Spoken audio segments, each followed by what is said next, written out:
Hey, what is up, everybody? Welcome to the GLL Masters Summer. We're in the Americas region. If you guys didn't see earlier, we covered a lot other action, but it is going to be myself, Lawler, alongside Matchroom, bringing all the action for the Americas moving forward here. So, first and foremost, Matchroom's first time joining us. How you doing, man? What's got you most excited? Oh, dude, we have so many great teams that are involved inside of this. Yeah, I mean, this is my first time casting Apex, but I've been working production on different Apex events for quite a while now. The only thing I ask to chat is, with most big first important things in life, please be gentle. So we'll see how it goes through with everything, but I know we have a set of great matches to move through today. yeah. Hopefully they direct all their hate at me so we can let you kind of ease into this. Either way, it's gonna be a good one. We've gotten a lot of matches already. If you guys are unaware, we're gonna kind of jump into how this is all gonna play out as we take a look at the schedule for today, if we want to throw that up and kind of give you guys a quick peek. We're going to have 6 matches today. There's going to be 3 on World's End, and then there's going to be 3 on Kings Canyon after a little bit of a break in the middle. But the best part is that this is not just a kind of one-off thing. These guys are playing over the course of 5 weeks, with a culmination of points being calculated through all those weeks, so they can then make it into the grand finals. Yeah, that's the whole build-up in the process that we're moving through here. We've got several weeks of action just constantly building to a climax in the grand finals, and that's where we take a lot of our teams and just throw them together for the grand finale of everything that almost several months have been building to, if you look across everything. Yeah, a lot of guys fighting for a lot of things, and the reason and how they're able to get there is if we take a look at the point system and how it all breaks down with our prize pool as well. These guys are fighting for $100,000 with the breakdown specifically right below that. But the big thing to pay attention to is on the right-hand side, the placement and the points, with a big thing at the very bottom saying that double points are in the Alpha Division. For those that are unaware, we'll be covering the Alpha Division here on the broadcast, but there is also a Bravo Division that is going on as well. And the big benefit to being in the top 20 is the fact that these guys are getting double points week in and week out. So a lot of promotion relegation matchup. If you want to kind of tell them how that all works out, I'm sure they would greatly appreciate it. That's the really cool part about this whole aspect, is that with the 2 lobby system that we've got going, the top teams manage to constantly stay in the double points Alpha Division. But we have new teams that are trying to make their way up and show the fact that they can compete with the big dogs, and they get that opportunity. We have the bottom 5 teams that get relegated out, and the top 5 teams from Bravo have a chance to compete and make their way in here. The problem with it is, though, the double points are only in Alpha, so Bravo has to make sure if they manage to get in here, they stay in Alpha as long as humanly possible. Now, the exciting thing about that as well is even though the teams in the Bravo division are not necessarily gaining double points, they still can promote in and keep their points from week to week, as we saw actually earlier today, where in the ESEA region and everything else, a lot of these guys, despite having those non-double points, are able to bump all the way. I mean, a second place team was able to come all the way through, and that culmination of all those points as time progresses has allowed them to still stay pretty competitive. So a lot of exciting stuff, but we're going to be focusing on today. We got week 2 underway. If we want to take a look at the schedule for today specifically, like I mentioned, we're going to break down between 3 matches apiece, kind of a first half and a second half.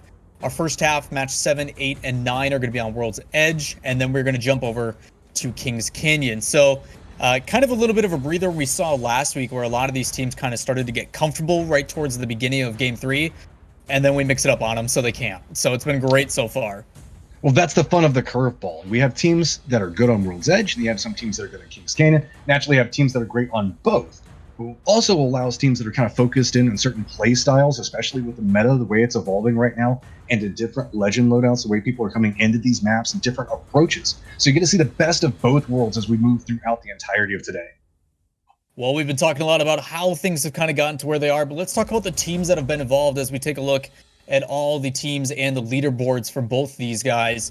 A lot of interesting developments from last week as we move forward, but the one that stays true, TSM back on top, a team that obviously a lot know of their coordination and their aggression, but have kind of been struggling, except for the fact that Rogue has now kind of taken back the old style. They're going away from the Cryptos and the Revenants and going back to their tried and true, and it's paying off, as you can see, in the qualifications. But towards the bottom, as you see, those last 5 spots where it says to be demoted, those are 5 teams that found themselves in a really rough position and ended up dropping down now into the Bravo League, as we now have the teams that were in the top 5 from the Bravo League moving up, as you can see here. Smile, Team Liquid, TLP, BKB, and Aim Assist.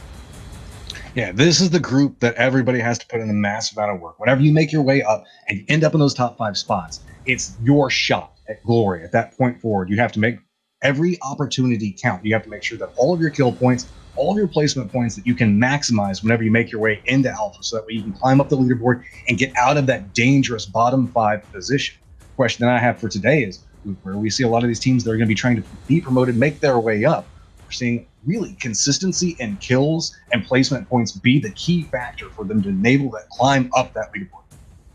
Now we're taking a look at the current team. So this is after all the promotion demotion has happened. These are going to be our 20 teams that are competing today, and man, is it a difficult one.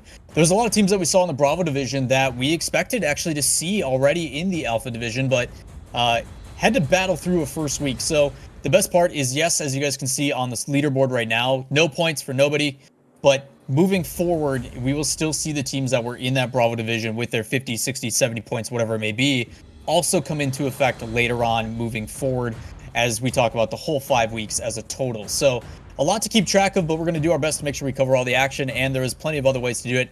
At the bottom of your screen, you should be able to see the detailed leaderboard at play.gll.gg. So if you want to go check out all the specifics, you can find the action there. But yeah, a lot of exciting stuff, a lot of fun storylines, but the big ones we talked about last time ended up being kind of the TSM and Rogue going back to the tried and true and seeing if they could find some formalities. And that was even with TSM not starting with a full roster in their first game, but it still found themselves on top. So a lot of really fun things, but I think my eye is definitely going to be on the guys that promoted. Can they stay with it, or are they going to get demoted right away?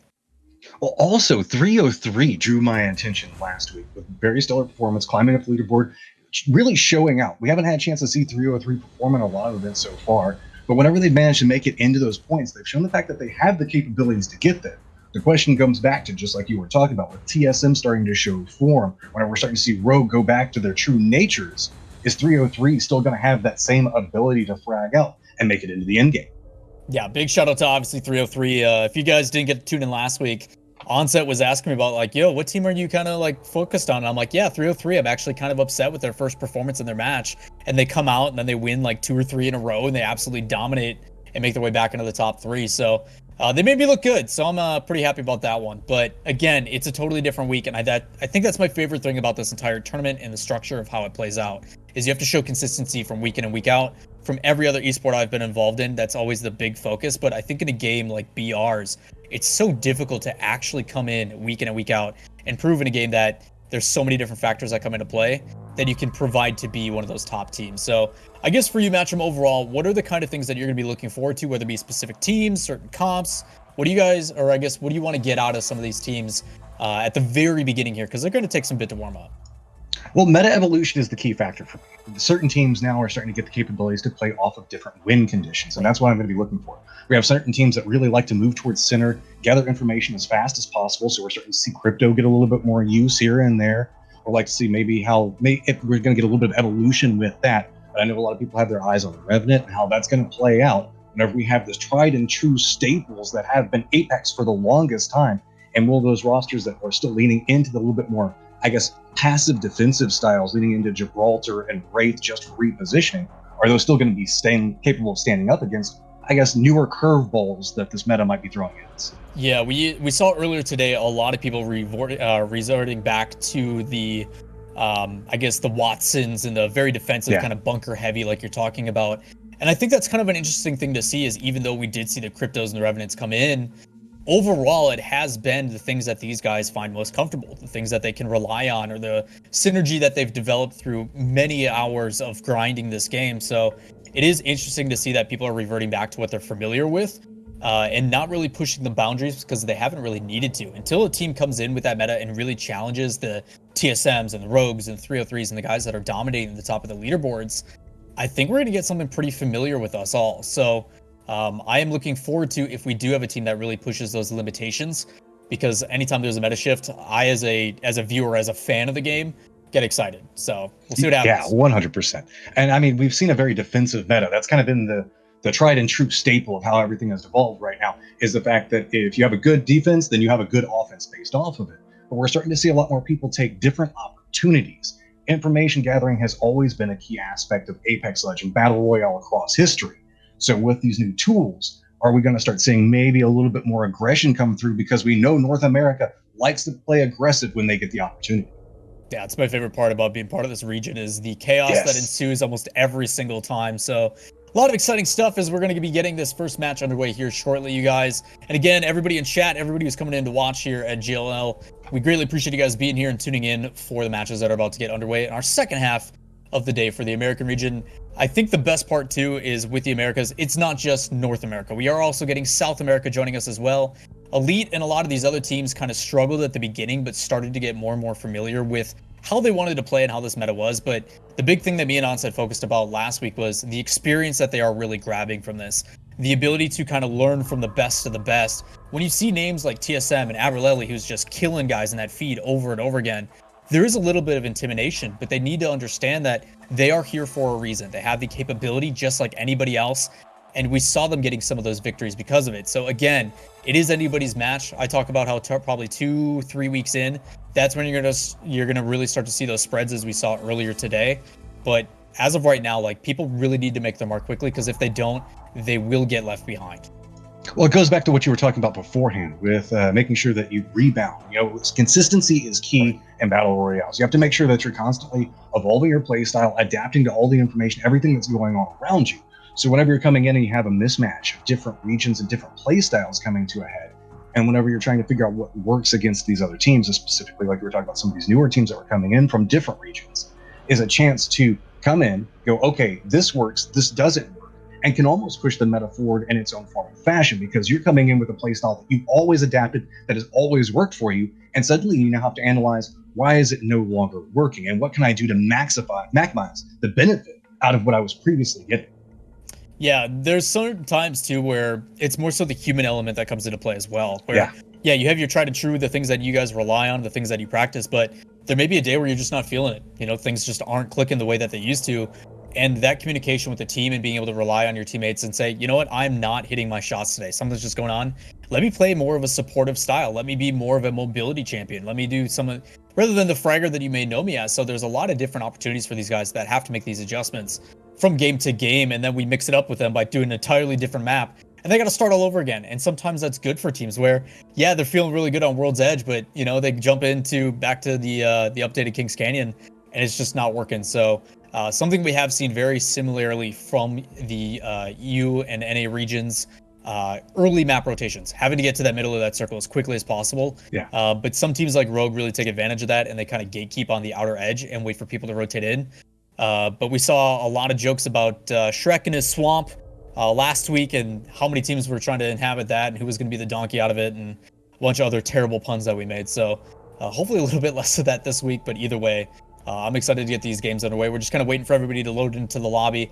Obviously, when we've got 60 people, it takes a little bit of time and coordination. So in the meantime, obviously, Matchroom, your background comes in a lot of PUBG, and you've been spending a lot of time, like you said, production-wise. Is there any kind of fun things you can tell us about behind the scenes that these guys may not recognize, more than just like the head-on with the action, but some things behind the scenes that you really like about Apex Legends? Well, it's kind of an interesting thing, because, you know, whenever we listen to comms on different events, that's the section of it that I was working on. So I got to listen into how these teams communicate quite a bit. And it's very funny, depending across the different teams. Some teams are like super serious and fall into we have to have quiet comms all the time. If there's one guy up, he really talks because we have to listen to everything that's happening. And then there's other ones that are just jovial and constantly just going, okay, well, this is what's going on. Or, man, I just got shot in the head. That sucks. And they're constantly just playing around with each other. And you see, what's kind of interesting is whenever you start listening in on that, you start to see how their play styles also adapt into that. Most notably, everybody knows TSM. They play very, very strong whenever they're playing in. And they are quite vocal about whenever things don't go their way. Everybody that's ever watched them knows that that's part of how TSM plays. But some of the newer teams, such as 303, they're a lot more laid back in their approach, and they're always trying to figure out, okay, what's going to happen next? We know that this team likes to play here, this team likes to play here, so what's our path to victory, and how do we manage to cut through these different points? Because that's what it all really comes down to, is the longer you start playing with these different teams, you start understanding how they're going to move. Who wraps north, who wraps south, how people reposition, where they like to play. Do they like to play high ground locations? Do they like to lean into building complexes? So as we move forward, specifically as like we were talking about with potentially new legends coming into play, we might see that evolution come in. But I think it might actually happen where they're going to try around with it, And we'll see a little bit of what happened with EU. They'll go, this isn't working. And they'll jump back to the comfort food that you were talking about beforehand and being like, okay, we know this works. So let's just continue on this, because you have to make sure you're consistent with your point totals through kills, through placements, one or the other, preferably both if you can get them. But sometimes that just doesn't go your way in a battle royale. So when things come a little bit apart, lean back into what you know best and then use that to reposition and remake your climb up the league. Well, unfortunately, we won't have teams like Anime Girls Uwu entertaining us this time around in the Alpha Division. Me and Onset had a very rough time of saying anything about their name.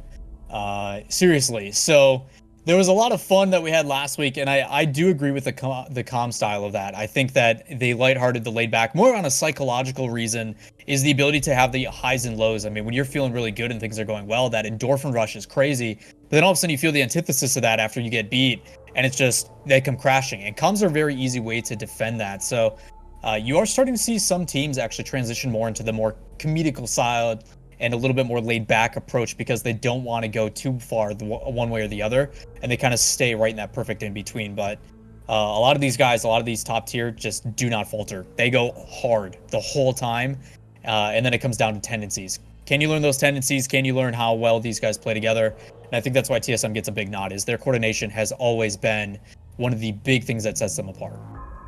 Oh yeah, 100%. It goes back into a little bit of that mental reset that you're talking about. I know we keep talking about consistency. Consistency is important, but it is. And specifically, if you have a bad game and rebounding off of that, each team has their own different styles. You know, you got the one comedian that's like, that happens all the time, guys, no big deal. We'll figure out something, cracks a joke about it, and then they continue on. Other teams mentally reset just like by doing almost what you consider meditation. They're just like, okay, contemplate what went wrong, fix it, never allow it to happen again.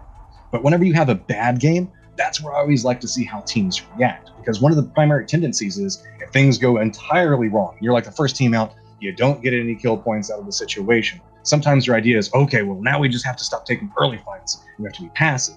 And then that leads to kind of a slide back, because now you're not going for the kill points anymore. Now you're not trying to go for more aggressive plays to get towards the center, and you're starting to tail off and taking a lot of fights at the end of it. Being able to mentally reset after bad games is key in systems like this. You have to make sure that you can figure out what went wrong, but make sure that the team morale stays up, so that way you can stick to whatever it is that you decided on how you're going to win. If it's early game fighting, go for those fights early. Try to get those kill points. If it's just trying to survive and get center, then go off of that strategy. A couple of curveballs in the mental states by having one or two bad games in a row can be extremely detrimental to affecting playstyle. Yeah, one of the teams last week, Shiny Muffins Protectful, they had a really rough time with that. They got contested on every single drop until the end, where they're just like, it's just not our spot anymore. It's not worth it. So the fact that we're bringing in 5 new teams, you know, there are some tendencies that we were talking about where these people like to drop.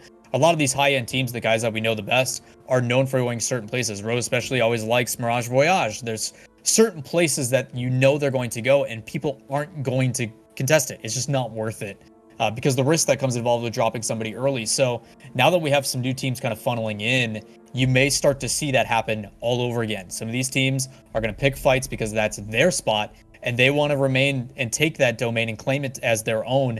But again, you just never know how things are going to play out. It's a huge risk, and I can't wait to see some of these teams challenge. And as an update for everybody watching, obviously we're just kind of talking shop at this point as we wait for these guys to load in. We had to remake the lobby just so we can make sure that competitive integrity is there, so everybody who is logging in and is able to play has the best chance before we kind of get things underway and start moving forward. So the first one always takes a little bit the longest.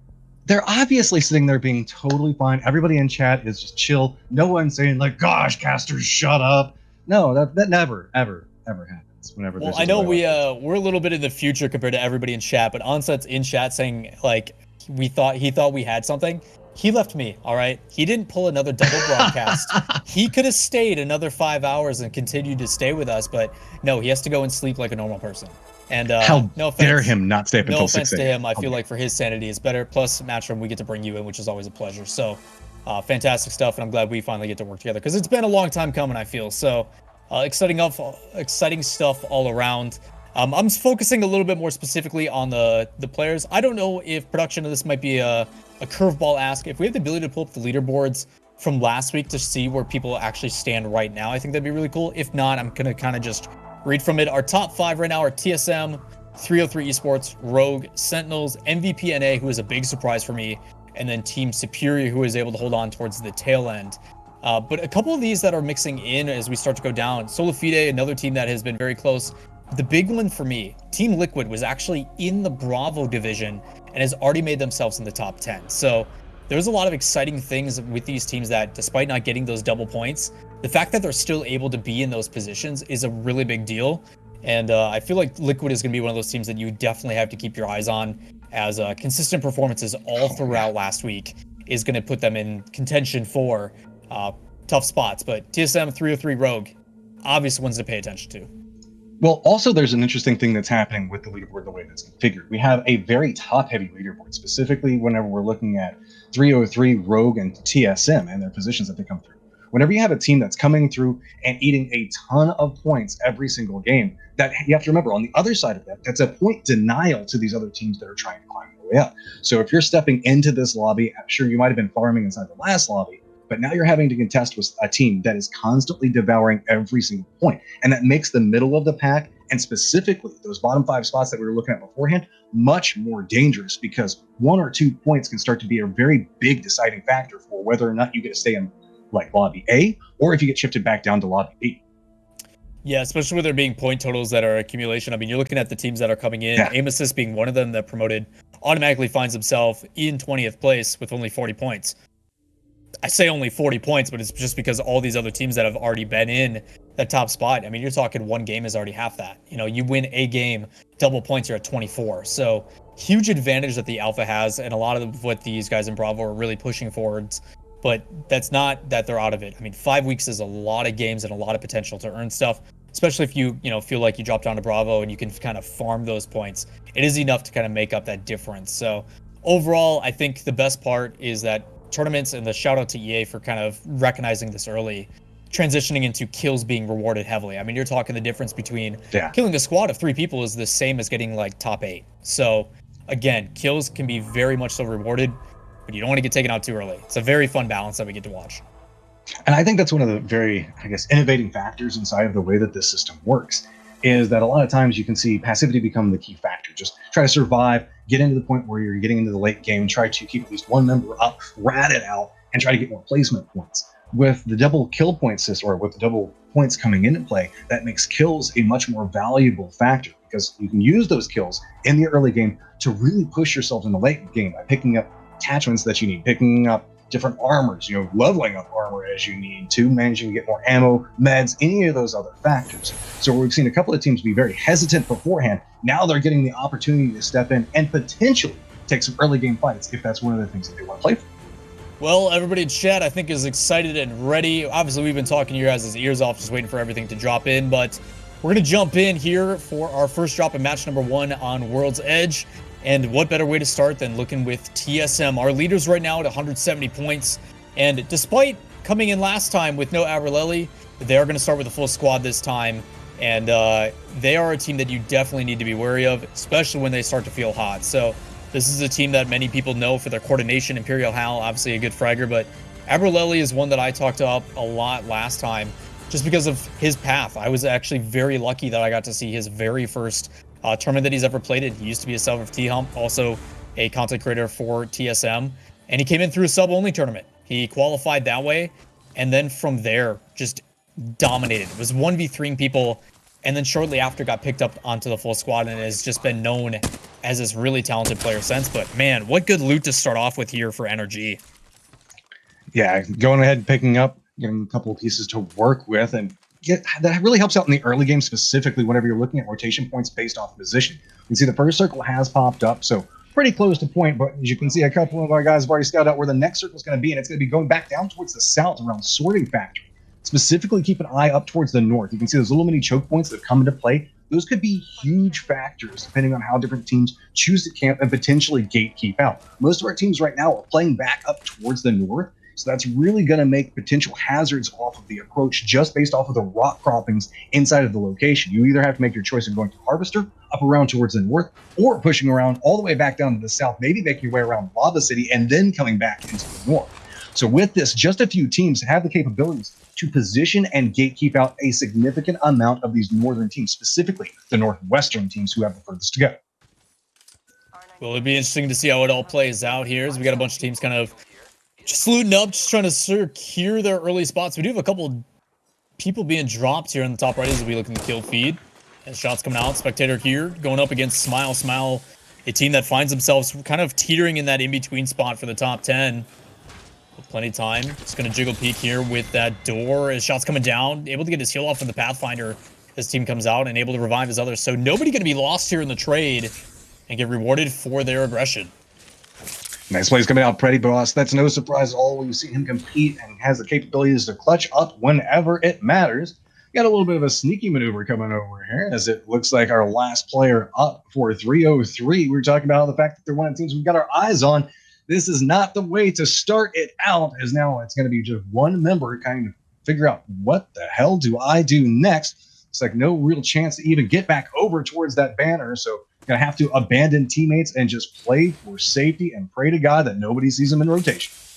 Ironically enough, for anybody who tuned in to week number 1, this is the exact same start. Dropped by Dome, got dropped early, and then had to battle back throughout the rest of the week. So 303, rough start for them, but still a lot of games to play here as we jump over with Wish We Got Signed, shooting on top of this building, able to get down one and revive his teammate in Caustic. An agent and a character that's actually been used more and more. We talk about that defensive style, and now that his gas actually doesn't affect the slowness of his teammates. As that Hemlock coming out, trying to land a couple shots, that burst and the buff to heavy a couple patches ago, making them more and more viable. Caustic might not damage teammates, but he still makes it hellaciously hard to see. As you can see, Caustic still trying to hold up the defense up there, but NRG is going to lose one of them very quickly, dropping off the side of it. Pal's trying to hold up defensive lines for his teammates. Jackson's on the other side of this. Got to be very careful with it. Might be able to get the res back over towards Madness. It looks like that is going to go off. Good defensive positioning based up around this respawn point that could buy them a little bit more time and potentially a couple more kills, depending on if anybody else falls for the trap. You just see the advantage that Costas brings as well. I mean, that revive and basically just able to put an area in effect so nobody can push in. A very defensive play style for him. As the full team able to get back into the action, as energy was engaged on relatively quickly. Did manage to do damage control though, so wasn't the worst. They did manage to get their teammate back up. Now it's just a matter of a little bit of high ground versus low ground, and if they choose to go for a little bit of revenge onto this one, and I don't know if they're going to want to do it. It looks like they're eyeing around and just might be happy taking up and maybe just being neighbors. Let them hold down the top of it, and then they'll be the low down defense. So it would make it very dangerous for anybody that tries to approach into this area, as it will be a gauntlet of bullets coming at you very quickly. Well, in a lot of these cities as well, I mean, we're taking a look at Skyhook here. As the kind of I guess, circle rotates through, you do get a lot of teams that actually are in the same area. As we take a look at the big map, you can kind of see how the zone is finally starting to push in as that train completely out, so nobody can be able to take that. Even if they did, they do have a team waiting in train yard. So these guys on top of each other, either they're going to catch them rotating or someone's going to have to make that decision early. It could also lead into another early fight that both these teams usually want to avoid. As we see Flying Sorcerers able to get a couple cracks with that Wingman. Does crack shields, so could be an engagement if they decide to push heavy. The difficulty, though, is they don't want to push into that choke point. Could be a very dangerous situation. So Wish We Got Signed, able to rotate out quickly. Probably the better situation for them. As just watching their flank, making sure that nobody's going to sneak up behind them. Yeah, you always have to make sure and be wary, especially with how fast people can just chase you down. If they get a little bit of damage, just like you were talking about, somebody could lean into a hard push very quickly. So instead, get a firm defensive stance real fast, separate out, and especially try to get away, because we're pretty far up towards them north based off the position that we're at right now. So we're going to have to see them rotate back down, get inside the circle, as they're going to be one of the last teams to make their approach. Everybody that was back up to that northwestern position, like I was talking about, is going to have to make a difficult choice on how they're wanting to path into this circle. So they have to be very, very cautious, as the ring is going to be popping up back behind them in just a little while, about how they're going to want to handle this. And if they come across any potential gatekeeps, that is going to be extremely detrimental for any of these late rotators. I'm jumping on board with Sentinels, our 4th place team overall. And for everybody that's just joining us right now for the GLL Masters Summer, we appreciate you guys being here. We are in our first game finally underway. We're only a couple minutes in. We've already got 2 squads dropped out of our 20. So something that's interesting about this team, though, is the fact that we are still getting a very familiar format. I mean, you're talking about the difference between the meta shifts and what we're seeing, but this is kind of the tried and true Pathfinder and Wraith for a ton of mobility, and then Watson for the bunkers. So a lot of these teams not really pushing the boundaries of what we've been seeing in the meta with the Revenants and the Cryptos like we've been talking about. So again, I think these guys are just trying to rely. Same exact situation here on Rogue, another team that finds themselves in the top 3. Yeah, Rogue, you were talking about them before. I mean, Snipe down, we got Drop, we got Sweep. These guys have made a name for themselves specifically in their capabilities to maintain inside of a long-form turn match. Whenever we see them have to really play their way through it, 1 or 2 bad games doesn't seem to affect them. The question comes into play whenever they move into the late game, whenever they get into those positions, who's going to take up the mantle of aggression for that team? You can see very regularly it's Sweet that goes out, gets the scouting, feeds the information back over towards the other 2 teammates. But looks like we see a little bit of a fight breaking out. Solo Feedy's got to be very careful. Probably taking a lot of damage. Gonna have to try to get back and away from this one. Metro's holding the line for his teammates. Gonna go down. And then there was one, make that none, already going out. That's gonna be Solo Feedy. That's a huge fight. Solo Fide, obviously a team that we had a couple eyes on. Me and Onset last week were talking about them and how they continuously just seem to fall apart, whether it be rotations or just the decision making. We always see them kind of towards the tail end being like, this is a team that could do it, but then they just don't put it together. So unfortunately for them, being on the receiving end is TSM, Aberlelli also getting involved with Smile on the top of the kill feed. But a lot of guys fighting and already rotating here to the Geyser.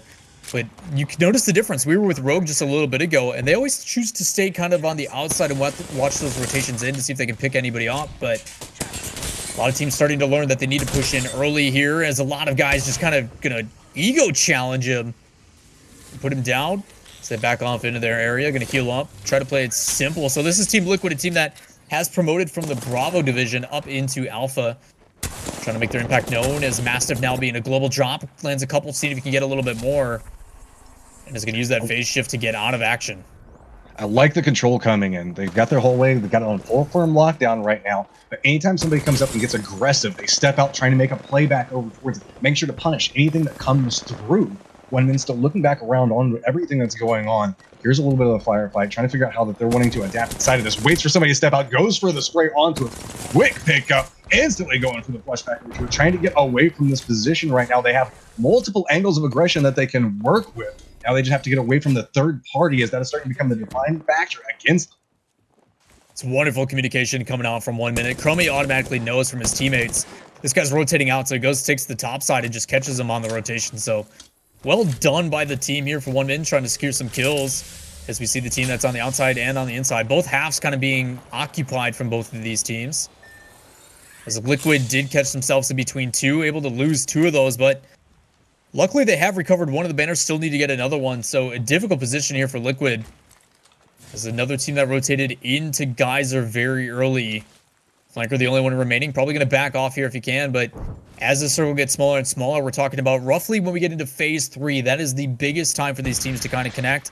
And you can already talk about it, like you said, all those guys rotating from the northwest down, all those choke points are covered across the board. But that's oddly enough opened up a lot of terrain back over towards the center. Flanker keeps kind of looking back over towards those little alleyways, those ravines that they can work with. And that is the dangerous point right now, trying to hope that maybe that's going to be the safe spot. Have to keep an eye out on him, see how it manages maybe somehow to survive through that. We can see a lot of long-range pot shots coming into play, as a lot of these teams are starting to come in contact distance with each other. They've got the scopes, they've got the angles to work with, but really nobody really opting into playing outside, playing in any high point advantage positions yet, really trying to lean into their line of sight. So I say that as we look back over towards NRG, starting to get a little bit of a sight line to work with, going ahead and setting up a little bit more defense, see if maybe they can see something coming over here. No pun intended, as we can see the fences going down, up and around.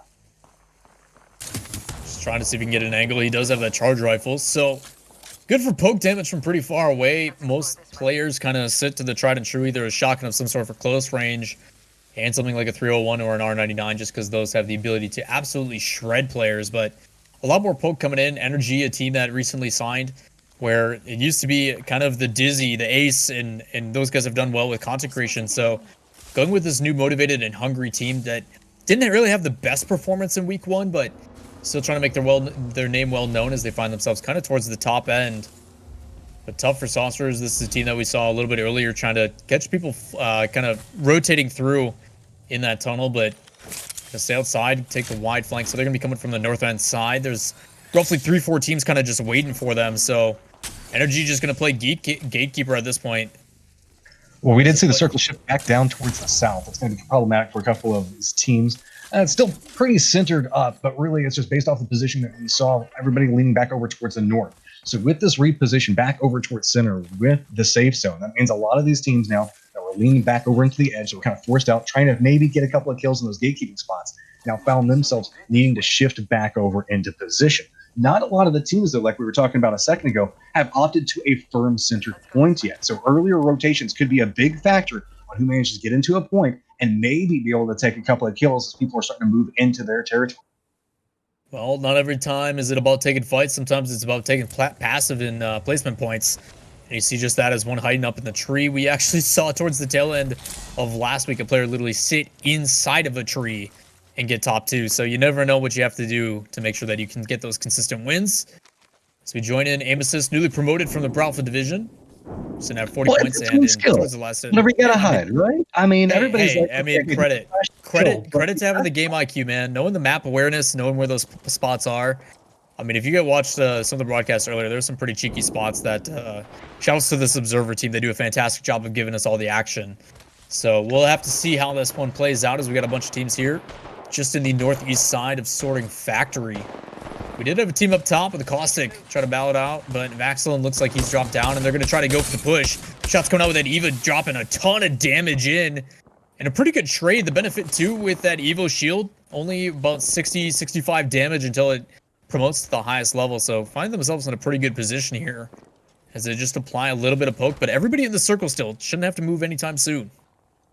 Well, that's the big factor. Whenever you find yourself in a position where you know that you're kind of playing out a little bit more open than teams that are firmly defended right now, stepping up, getting a little bit of damage, getting a little bit of tick damage, really going for what I like to call like the war of attrition, getting those shots off, you have to try to get down on that armor, and good lord, that was a quick run up, spotted him out, trying to go for a little bit of defense, but caught while going for a touch of loot.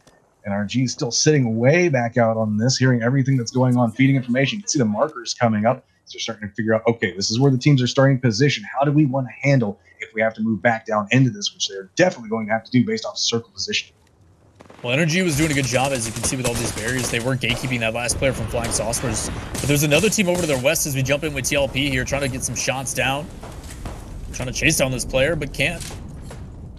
I like the tricksy position they were playing off of. Does spot him out. Looks like they're on the hunt now, stepping up and forward, starting to go for the chase, dancing around the outside of this wall, trying to see exactly where it goes from. See a couple of shots now coming in. Third party doing a little bit more work and say, hey, that might be worth a little bit too much. Let's step this one back, take up defensive. Let's go ahead and get our loot together and just play right along the edge. Now, very difficult as well with these guys having to make these larger rotations, especially TLP here.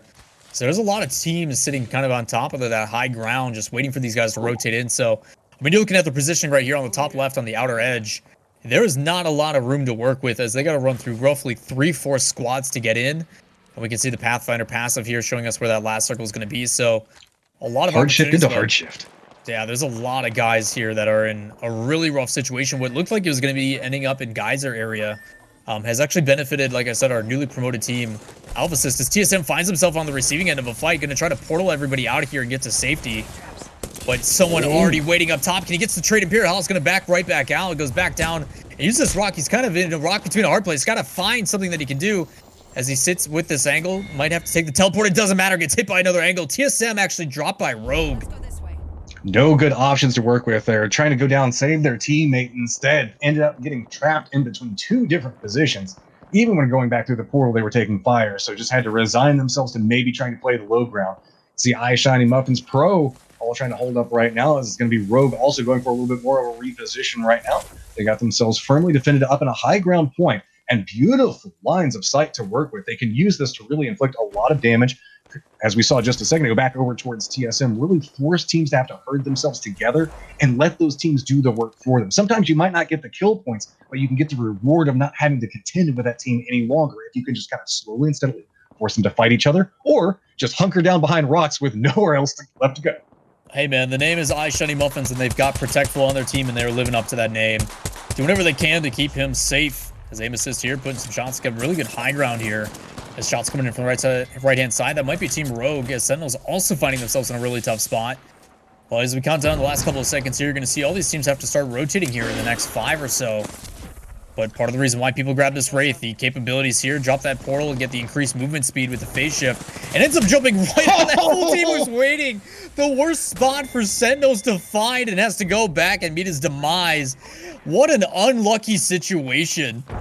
just delivered a portal to another team that was sitting there in a trapped position. Hate to see it or love to see it, depending on which team you're rooting for from there. Yeah, nice bit of damage coming out from up on top, and you can see the strength from high ground, but you have to be careful. Once you start taking those shots, you're going to draw a lot of attention, and your profile in that high ground can make you very vulnerable based off of different angles. Trying to get a little bit more defense as the ring is starting to collapse down on top of them. You can see a lot of work coming out here. Shotguns coming out. Go Lord, just trying to finish out anybody that's flushed around them. So just getting control now as TLP has some angles to work with, but Rogue looks like they're taking themselves into a little bit longer of a skirmish with some beautiful shots. TLP, our team in 10th place, been absolutely aggressive here, utilizing that high ground as they come back in, but Liquid still has one player remaining, candidates for the revive, but no more left. So going to be in a solo situation as we get down to our last 7 squads. Rogue takes out Energy now, so that's TSM and Energy in the favor of Rogue. Finding themselves in a good spot, starting off strong here. Plenty of health, all healed up as TLP jumps up and tries to find some friends. Bobbing and weaving, using that shield, trying to get one, gets dropped by another. It is the last player for BKB as Rhythm just trying to do whatever they can to stay alive. Good shots coming out, ends up dropping down another. And might be able to actually get a revive on the teammate, but going to try to flush this kill and get the guaranteed points. Got to be careful. Looks like trying to feed a little bit more information, doing the crawl forward, bringing up the shields. You can see right now we're in the thick of it as teams are dropping down everywhere. There's nowhere really to fight that's safe right now. A lot of teams just kind of cowering back down in any divot that they can find to work with. Rez does come back up, and now it's just a matter of time to try to get their meds back into a position. They've got rope lines to work with, but have to be very cautious as they're on the complete opposite side of the circle from the safe zone. They've got to be very cautious in how they're going to make the approach, because look at these long-range shots coming back over from them across the way. Not a lot of different areas to work with, a lot of damage coming out, as well as Rhythm just narrowly gets away from that, but is going to get spotted out. Finally, loses and taken down. It's a really good push, but you're seeing the advantage of Rogue having that high ground and just really no one on their back end. They're the ones that were kind of pressuring that team that portaled in on top of Ice, Shiny, Protect. So having a really rough time as these guys rotating in, just trying to put any pressure they can. G7 Scout becoming a fan favorite. Has 37 or 32 to the body or head. I forget which one it is, but it's a lot of damage for that poke. So underneath the bridge, protected from Gibraltar's ult. Nothing they got to really worry about here is they're just trying to find the Steve rotate in. They do spot him, gets on top. Sweet put in a ton of damage, but is a solo, so gonna have to back off, but that's something that Rogue does very well with Snipe Down and the rest. As one goes in and applies aggression, they're able to then kind of take turns and just keep rotating through. As no pressure being applied, they are on circles, so both these teams, even though they got one dropped, trying to get the revive, and probably my favorite revive animation is coming from Watson with that kind of electric charge to shock him back to life. Well, you hit on something that's extremely vital in these late game positions. Whenever you have one of your members take a lot of damage or potentially go down, one member has to commit to going for the res, and the other one has to make sure that they're in an aggressive position to try to defend this one out. Meanwhile, got a nice little rat hiding out, waiting, trying to get a little bit of a play off. Rogue's still out, trying to get a little bit more information. Has an idea on what's going on with all the positions around them. So we're down to 3 squads remaining. But Rogue in a very dominant position. They've got the shields to work with. They've got the ammo to handle it. They've got a nice position, but have to be very careful as there is the high ground and the low ground based off of this point. So you have to figure out how they're going to take this. If they have to choose to go up and after a fight, they have to make sure that their approach is the safest possible. Well, we got signed and Rogue both looking extremely healthy. It looks like Rogue does pick up yet another one. So more kill points coming out for them. As they have a team here on the outside. Bunch of damage coming out from that Eva. As they spot Rogue. Right. Good shots coming out here from Madness. Nice spray coming in. We got signed. Look like they're going to hold down the top. They've got a lot of crates to work with to keep them up and active inside of this. Be careful as they're trying to stretch out, get a little bit more information. But they're now in the late game with a Caustic. And that could be extremely detrimental to anybody that's willing to move into an aggressive fight, as we are now just 2 teams remaining. We got one on top, one on the bottom, but with Caustic, you can just launch those tubes right back down on top of them. Really make the other team's life miserable, as it looks like we might be setting up for a potential med battle. Neither team really wanting to step into the other's territory. Yeah, benefit for the Caustic as well. With that Kraber, you want to talk about the ability to entry frag or entry damage. All it takes is one crack of that, and they're going to give him the shield for it. So if he takes that kind of over-aggressive peak, all he's got to do is make sure he lands at least one shot, and then we've got our last 2 teams here between We Got Signed as well as Rogue. So one's got high ground, one's got low ground, but with Caustic, a big advantage is just trying to find one. Just needs to land the shot, but well aware, if you peek that for too long, you could find yourself in trouble. Nice little sneaky peek that we're going back and forth onto this, looking back down through the little bit of a grate there. You know, maybe they can shoot down through the road, but have to be careful as they're actually taking a little bit of tick damage off of this one as well. Now it's starting to become a little bit of a battle of peekaboo. The problem with it is Maxilon has a very scary weapon to be playing peekaboo with right now. If he gets vision on anybody, like you were saying a second ago, if he just gets a tap on them, that is going to be the potential go button to just go from a full-on defense on the top into switching back down and going full aggression down towards the bottom. Really deny a chance to go for any form of meds, try to get that armor back up. But you can see there is so much Watson defense being placed back down underneath of the road on top of that, just giving an extra layer of protection. And that's what this Rogue team is trying to do, is just set up for this last push. I mean, roughly 30 seconds, and it depends. Maybe some teams want to kind of catch them off guard. Both teams know exactly what it is, and that kind of element of surprise if they just jump down. The other thing, too, is they know which way this way is going to kind of center around, so for that cost, like the ability to drop down possibly some of these gas traps and maybe get a couple tick damage. But could you see that Wraith dropping down, the ability to use high and low ground? Give them a nice little bit of an angle to reposition, step outside the zone for just a second, get their shots back in. Yep, iframes as well. I got to be very careful. You can looks like Signed is thinking about making the drop down. Maybe, okay, we're getting enough damage, we're doing enough attrition damage over towards them to really make it, give us the opportunity to come through. The problem with it is Rogue just has too many tools to work with. They're denying every single thing they can go through. This is all coming back down towards the center of the circle. This is where the drop's going to come through. You can see everybody starting to hop down onto it, but it's a beautiful sightline. Rogue has plenty to work with, and it is just a massacre as everybody is running right into the line of fire. Rogue is going to walk away with a very quick pickup and a round victory. I mean, you just want to see what makes the good teams great. We're looking at that Prowler and how much damage it actually puts down. And with no pressure on him, just able to completely shred that team. Not even a chance to use the portal. And congratulations to Rogue here, being your champions in game number 1. Congrats to them. Going to get a lion's share of the points, and a lot of teams that were demolished throughout that as well. So I'm excited to see what the points are. But I mean, overall, Rogue played that circle extremely well and taking out some high value targets in TSM as well as NRG.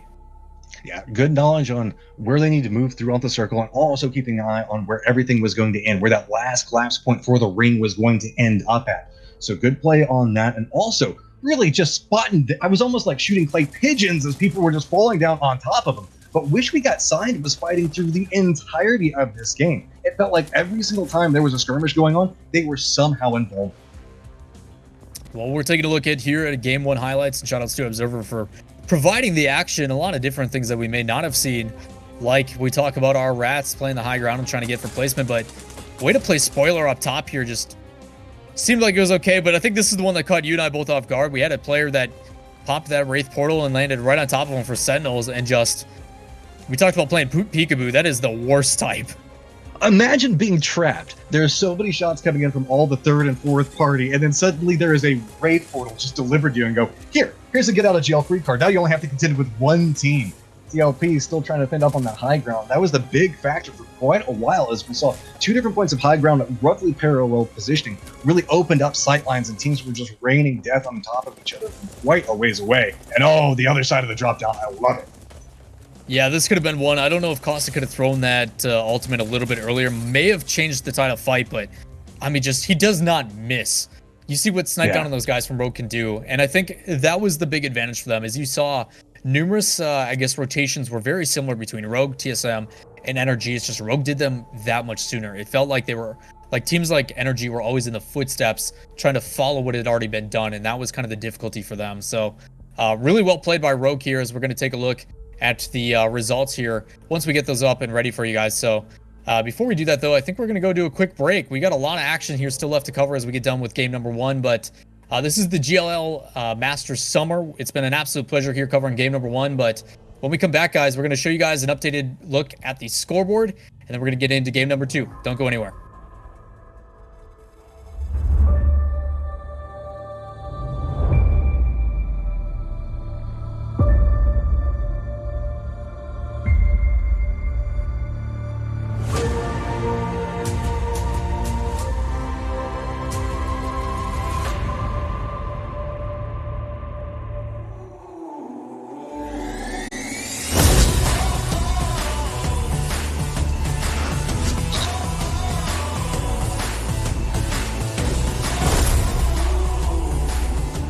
Hey everybody, welcome back to the GLL Masters Summer for the Americas region. I'm Lawler alongside Matcham calling all the action. Absolutely pleasure for you guys to all be joining us, but we just got done with game number 1. And a pretty interesting kind of result as we saw a multitude of big name teams getting dropped throughout various times. But one thing remained true, Rogue's still consistently on top. So congratulations to them taking game number 1. But the placement was a lot of different things as we take a look here at the leaderboards. Matcham, you want to kind of walk us through what went down in game number 1 here? Well, we saw a lot of hardships coming into play. The zones were not the friendliest to a lot of these edge-based teams unless the edge ended up bouncing over into your favor. Rogue managed to capitalize on that quite nicely, as well as MVP. One of the teams I know that everybody's got their eye on that was back down in 10th. We did see Team Solo Mid go down kind of early inside that one. Aggression not necessarily being a favor for them. Yeah, both them and NRG was on the receiving end of Rogue, who had that high ground and kind of that wide flank. They also had the zone in their favor as well. So a lot of things going their way. But again, I mean, you look towards those bottom 5, the ones that we need to be careful of being demoted. Yeah. Solo Fide, a team that I had a huge discussion last week about, in the concept of they always find themselves in these good positions, but they just can't put it together. There's something with them that when it comes to the difference between being in the top 4 or being in the bottom 4, it seems to be that they just can't kind of put it all together. So rough for them. But again, we talk about how each week in and week out, it is anybody's match. Prime example, a lot of our top 4 players are towards the bottom. So interesting top half here, but again, only game 1, we got 5 more to go. Well, this kind of opens up the door and potentials. I'm definitely going to keep my eyes back over to where Solo Fide is at, because this is a team, while you said sometimes they have different issues that go through, they're also known to have these flashes of brilliance, and it just doesn't seem like my brain can't compete, or can't like really break down the fact that they're in 19th. It's only the first game, so I'm willing to bet that they're going to be able to bounce this one back. Shouldn't have too big of a problem with it. iShiny's team also, and Team Liquid, not having the best of rounds either, as well as Sentinels. So this has really opened up the doors for a lot of these other teams who walk away with some pretty decent point totals for the first game of the day. Now, can they use that momentum into the later rounds becomes the big factor with it. Just getting a good start to the day is never going to be enough. You got to make sure that you capitalize off of it and you use that momentum. You use that little bit more space that you got away from the teams around you to really capitalize on it and really define how you're wanting to play the remainder of the matches. Now, looking at the placement, if you guys are kind of having a hard time, obviously this is the Alpha Division, so points are worth double. On the left-hand side, we've got the placement points. The 1 through 4 is going to be Rogue, MVP, TLP, and 303. But due to the points and the kills is going to be the big difference. 303, despite ending top 4, did not get a single kill last round. So finding themselves a little bit down lower in 8th place. But like we said, plenty of time to get back as we jump into our second match for World's Edge. And I guess the big focus here for you, Matcham, what kind of things are you looking for in game number 2? Any kind of big adjustments you want to see teams make, or what's going to happen? Adaptations of rotating early. I think that was a big factor for a lot of the teams, especially with a southern-based circle like we saw. A lot of the teams were getting caught up in firefights and really couldn't get out of their positions and end up really putting themselves in a detrimental position moving in towards the early game, moving into the second safe zone. They were kind of playing behind everything as they'd already taken a lot of damage. They'd been kind of weakened. And while they had a chance to loot due to those firefights, they weren't coming in with a massive amount of loot to work with. So I want to see those teams, if they find themselves in a disadvantaged position early and know that they have to go far, go faster. Get out there and get into position as fast as they can. Well, hopping on with NRG here. Team that is currently, for this week, in 4th place. So finished 8th last game, but had 7 kills, so it bumps them up quite a bit. Now at 18 points on the day, but I mean, you're talking the difference. 3rd place at 32, 4th place in NRG at 18, so a big gap here, but all it takes is one game, as we saw TSM do plenty of times last week. I always love watching people drop down inside that. New circle is going to pop, and it's going to be pretty close towards the center. As you can see, we got already a couple of spies letting us know that we're going to be making our way back over towards epicenter, fragment, and that general location, which means that we're going to have the potential of an urban-style ending with a lot of high ground, a lot of good vantage points coming into play, specifically around epicenter. That's a Very interesting place to play. So you can see a couple of teams already favorable inside of those points, but are they going to get the sight lines that are going to be necessary to defend? Because whenever you lean out away from playing inside of buildings and you're leaning up into these high ground points and these high vantage locations, you tend to draw a lot of attention towards yourself. It looks like BKB already finding themselves with a neighbor that they're wanting to go ahead and remove. As good shots going to come out. BKB already dropping down Mercy only, and then the team finishing off an Elvis. So killing the board already for them here early. Obviously, the rest of the team members there for no-brainers are going to want to back off. Hackalo had a fantastic week last week. A team that constantly found themselves in that, I guess, 6 to like 10 position, which was enough to kind of carry them through. So not an easy drop here. Might have to run back for the recovery on that banner. But as for now, just... you know that other team's going to be aggressive and try to push with the numbers advantage, and they're going to try to back off as Hackalo here getting tagged pretty heavily. It looks like Tricky is going to drop down that bubble and see if he can get away. I mean, taking shots as well. These guys will not let up. Yeah, there's a firm chase coming after him right now. They're not going to have a chance to really breathe on this. Bringers have to be very careful on this one. Looks like they might be realigning back over towards the west. That's going to push them out and away from the safe zone. Team Superior now finds themselves in a beautiful location. Hits good headshots off of this. Looks like that's going to be their capitalization moment as they're starting to move forward. You can see the shields are already coming down, trying to give a little bit more of a reprieve, and just continues to put it in that tap damage with the wingman. Fresh coming back over towards him, baited me out for just a second. We're going to go ahead and take that one out. They're going to have to pump the brakes for just a second. Wait for the rest of the team to get in position, see if maybe they can try to make a play out of this, but doesn't want to. This is where you have to kind of curb the aggression play that you want to go for. You know that you're putting in a lot of damage, but the problem comes into play. If you run in all by yourself, you're going to bait your teammates and moving into a potential trap. So I really like the patience coming out from Superior, opting instead playing back over to the side of this, using different terrain pieces to cut a path and maybe make a little bit safer of approach instead of just standing out in the open and praying they hit their shots. Yeah, it's really a tough one, but that's where you get the, I guess, more experienced players is recognizing, yes, I just put on 2 headshots at 83 damage apiece, but we can't push it. You know, they have the aggression, they have the ability to, yes, if we do aggress, they still have hard cover. They still have angles that they can peek as we run in through and out away from our own cover. So need to be careful and taking their time, as Unknown is going to be the team that they're kind of engaging with up top. Plenty of grenades coming out. They do tag one on the back end side. I like this. The last time I've seen a Mirage play. Yeah, look at the Mirage coming through off of this. It threw me for just a second because we see it so rarely, but jumping right down into the face, their enemy is going to get a quick down flush into that one. And that one turned on its head very quickly. Good plays coming out from Unknown. This was the team that we saw, too, towards Geyser last game, where Crummy and the rest of the guys had really good communication, where they did manage to flush one player out, and Crummy just rotated on the top end and took him out as he rotated away. So, again, coordination for this team has been their beneficiary. Able to show it again here. When you push from multiple angles, it just overwhelms the player in that crossfire. And they get rewarded heavily as we jump over to Team Liquid here, just north of Geyser again. Major choke point for a lot of these players, a lot of elevation to work with as well. And the benefit, too, is they can kind of just LOS the team down in Geyser with the hard cover, so only really one place they have to really pay attention to, but you already see Casper kind of just bobbing back and forth, seeing if there's anybody on his flank or if they're going to push towards somewhere else, so taking a little bit more passive approach, nothing too crazy. Yeah. Throwing down all the fences, making sure that you got your Boston showing right there is also its own form of like discouragement towards teams really might choose to play it aggressive, but usually if they're looking back over and they see all the fences down, they'll opt into trying to make a play in a different direction instead and just rotate away from it. So what we were talking about just a little while ago, not having the best of first rounds, but looks like they're trying to get a little bit better of position this time around, get really just always on the move. You can see that they're just trying to scout out, see if anybody's hiding out. They do decide the fact that it looks like this is going to be their place that they're going to opt into a firm defense onto it, but Sentinels now finding themselves in a little bit of a dangerous position. 2 of the members already down and just got one that's bailing off into the distance to get away. Yeah, the nice thing, though, is he did get one of the banners for his teammates, so going to land on this high ground and just see if he can scout it out and see if there's anybody nearby before he goes for this revive. The scary thing is one of his teammates in Crust, no matter what, completely out with that respawn timed out, so the difficulty here is they are going to go in and play aggressive on him, just overwhelming with those Mastiffs.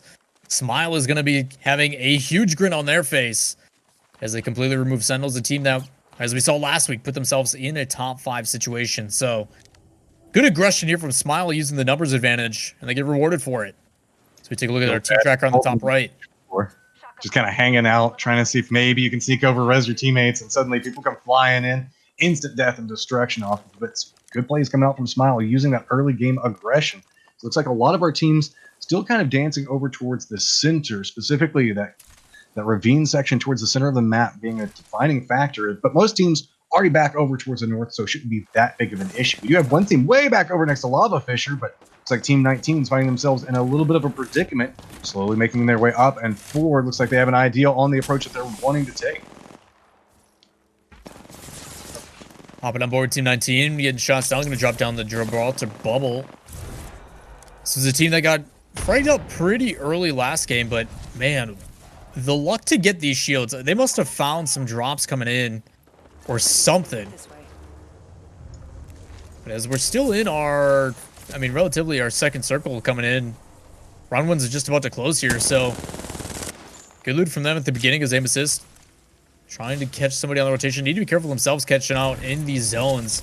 First one's not too bad, but as they move forward, second one is when it really starts to pick up the pace. So Team 19, this was the team that they were fighting off with, are now recognizing that the team is already completely rotated out.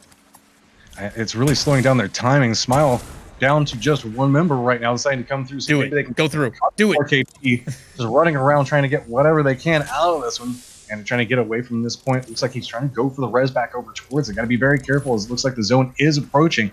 Both sides of this both opting to say, okay, look, let's just go ahead and reset for just a second, get everybody back into point. Problem with it is one team has two members down, and that's going to be more time that they have to commit. Smile still looking back over, get a couple of shots back over towards it. Looks like they're going to opt into the aggression. They don't care about the armor. They think that they can win the firefight. Running right up into it, trying to get a couple of shots back over towards them. Going to connect enough to at least scare them off, but still continuing along the path. Got a big target up in front of them, tapping in the damage, but got to be careful. They are outside. They are not safe, and this is going to do more and more tick damage. That's going to be one of the members going down. Now Petty Boss, last member up for his squad, trying to get up another little bit of damage off to the side of it, but has to make their way up and forward. Looking off on his teammates, seeing if maybe he can try to go for the res onto it. Instead, just going to try to go for a couple throwables, use that to get down on the flush, and maybe try to go for this res. Need to be careful, though, as another team, TSM, here's all that action going down. Aberlelli, their top fragger. You can see exactly why here as he tries to land a couple of those longbow shots, not able to connect. Just waiting for the angle. They heard a lot of aggression, but this is kind of what TSM does. They have a lot of faith in Aberlelli and his ability to kind of just do his own thing. One of the, if not the best pathfinder in the game, and a lot of the reason why is his mobility. Just the movement and the way that he plays this character is just something to kind of leave your jaw on the ground. So again, a lot of that kind of extended fight. I mean, that fight was going on for legitimately almost 2 minutes, and it was two teams that both only had one player left, and they decided to both go for revives instead of finishing off the other and getting the full wipe. So again, Smile had an advantage. It's gone now as shots from far. Aberlelli.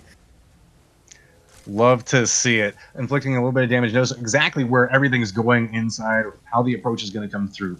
Instead, playing back over next to the spawn point. Looks like I'm making their way back over towards Epicenter, using those hills, really trying to capitalize off the high points. But you can see it looks like a rush about to come through. Got the Revenant ult down, as well as a couple of Arc Stars throwing out. Looks like they thought that they were over there, but not playing off position. Full retreats probably come into effect, so now having to chase down after them. Full-on aggression coming out. Looks like they still haven't managed to spot anything, and this might be a point where they might pump the brakes just a touch. Yeah, this is the team they're trying to find. Unknown is on the rotation out, but the big reason why they're able to play so aggressive is they did drop Revenant's ult, so all of them basically have an extra life to go and get some information. And even if they do get dropped down, they'll respawn back to where that pylon is. So again, super aggressive play. It's not going to work out and pan out this way. So just trying to clear some of these areas, see if they can find somebody. They do. Flatline coming out from Racken. Able to put a little bit of damage on, but just holding their angles, not really forcing it. I like this. Play it patient. You see if maybe anybody goes for the peak. Try to see if they can get a little bit of tick damage back over towards it. Got to be careful about third party, though. Like the awareness on that, constantly checking out, making sure nobody's approaching back behind them while they're making this play. Instead, try and make sure that they move in whenever the fight favors them. The problem with being out in the open like this is they know that they're back over towards the edge, and there is a chance that a team could come up back behind them. A little bit of tick damage isn't going to be just enough for it, but you can see Madness off to the side. Going to get a little bit of damage to Vaxilon. Be very careful off it. Looks like they're just going to go ahead and go for A couple more taps back over that one to finish that one out, and there we go. They're going to be completely happy with that one. Now going for the reposition off to the side of this, as it looks like they might have spotted somebody across the side of it. Gonna opt in, see the Wraith as they go off the side, as well as just walking up in a perfect opportunity to inflict a little bit more damage. Everybody's starting to make their run up the hillside, trying to get out inside, presently inside the safe zone, having to run their way back out of it as the ring is starting to approach. Have to be now extremely careful as ults are starting to come down. There's nowhere for this team to run. Yeah, Team 10 finds themselves in a really good gatekeeping potential here. Entry damage, now the other team fighting and needing that circle. Just have to find a way to get out of here, and I don't think that portal is available for the Wraith, so a lot of mobility coming out, and you can see how far away they're able to actually spread themselves, but still, gotta be careful here for Team 10, even though they do have the advantage. The amount of time and effort they put into this, and the amount of noise they're making is just verifying everybody else nearby of their location, so need to be careful as we jump in here with NRG and Arcstar dropping down. The entire team gonna back off this peak as he hits one for 35, seeing if he can land another. Wingman can easily turn the tide of the fight as they do, but the peak up top, and he turns immediately, jumps down 47. So this is kind of that rotation of aggression that we're talking about. One team kind of puts that entry damage in, and then as soon as he goes to heal, the other one kind of applies that consistent pressure. And if they find a knock, that's what really is that go button. If they get one person down, that's when they're going to start to aggress. But as of right now, just that poke damage and trying to take away from each other's utility. Good grenade throws are really denying the capability to go for 8 peaks right now. You can see NRG is really wanting to get more information out of this and see where the repositions come from. Finally do spot out one, goes for a couple of shots, but not going to connect onto it. Rocker's starting to play this a little bit more aggressive, stepping up for his team. Meanwhile, Max Dog finding themselves into a little bit of a skirmish. Have to be careful off to the side of it. They do have Caustic that's right on top of them, so trying to get a little bit more space to work with. Retreat back through the Wraith portal. Not happy with what they found inside of that location. It's going to take them back around the outside of this. Now that they have a little bit more to work with, going to take long-range pot shots into him. Get some good damage onto it, but how is Thugga going to handle this? He's still playing up and front. You got to be cautious. He does get spotted out, and then there are 2 left from Max Dog. Are they going to choose to play this aggressive? Good control coming out right now from Capital Esports. You have one of the members down, but a much easier res on their side of it. All they have to do is close the door, let the other teammate do the work, and defend him up. Good poke damage here by Capital, able to go down, but I think it was actually SF and Solifide that actually got credit for those kills, so taken away and stolen away as Energy finally starting to aggress. Mastiff coming out, 2 shots and a ton of damage here from Rocker, but needs to back up, can't aggress too heavily, doesn't want to get dropped down from the other side as they check the flank. Gonna go back in after that battery comes out, just trying to find that last player. Where is it? Picks up the kill on one, can they find the other? It's actually behind him, needs to be careful as he drops down low here, and is gonna completely abandon this fight. Luckily, with that portal, going to be able to go back in, so might be able to bait this out, especially with the Mastiff. We saw what we could do with him just a little bit ago. But a really wide flank, actually choosing to just go in a complete circle all the way around. This might be able to get these 2 banners. I like this. Really try to get separation out in the way, move back over towards the edge of the safe zone, buy themselves a little bit more time, get their meds back up, give them something to work with. DSM is still fighting around Epicenter. Looks like they're being the aggressors back over towards the same angle as we saw the approach coming out from NRG's last member. Now still just trying to get a little bit more information back over towards it, but there you go. It's going to go ahead and finish out last member there as it's going to be Vaxilon looking over the side of this team, trying to figure out how they're going to make their approach. Still playing in this gatekeeping spot. A lot of our teams are really playing up towards the north. Throwables become a big factor whenever you're looking back down these hillsides, but that means that third party is also going to be really big, as at this stage, I believe we have about 4 to 5 teams all just separated out just due to these rock formations and are probably going to have to start maneuvering their way around through them. Yeah, probably the best part about Epicenter, a lot of different elevation, and probably my favorite thing about World's Edge is the fact that there is a lot of different angles that these guys can approach from, especially even in Epicenter. So a lot of teams still hiding in Fragment on top of each other like we talked about in TSM, a team that we haven't really paid attention to too much lately. Able to be in a pretty extended battle here as shots coming out. You see what Aberlele can do, dropping down 91, almost gets that shield taken away. As this Watson just denying them from pushing. And you can see the frustration. Imperial trying to take off a little bit, immediately turns, puts down 70 damage on another player as they're getting pushed from 2 different angles, and he's able to hold it off pretty well. And he should be able to take these both down, so he secures the victory there. No health, he's actually going to get ticked away, so he's dropped by. Simply needs to be careful as one covers. Trying to go for the revive, power being pushed down. Aberlele going to swing back the other way. Just so many teams and just at this point trying to fend for themselves. Doing whatever they can to get Imperial back up. Sitting pretty strong. 11 squads remaining here. Still a lot of teams to work with. but most of them actually in a fragment that have to rotate in from their south end, so need to be careful and finish up this fight quickly. Especially due to the fact that they're vulnerable based off of line of sight. With all the fighting that's happening right now, you have to be extremely cautious as teams are starting to maneuver in. They hear what's going on. TSM has had a little bit of a weakness happen with losing one of their members, so now the other teams are starting to try to capitalize off of it. Nice reposition coming out, simply stepping off to the side of it, trying to get a couple of tap shots off to the side, but not wanting to overpeak that one too much. Waiting for a team maybe to step around the other side of it, aggress onto the other angle by a little bit more space. You can see that lots of little mini firefights are happening off on this, as this firefight is starting to cause a cascade effect of other teams starting to look back up this hillside and take a couple of shots into what's going on around them.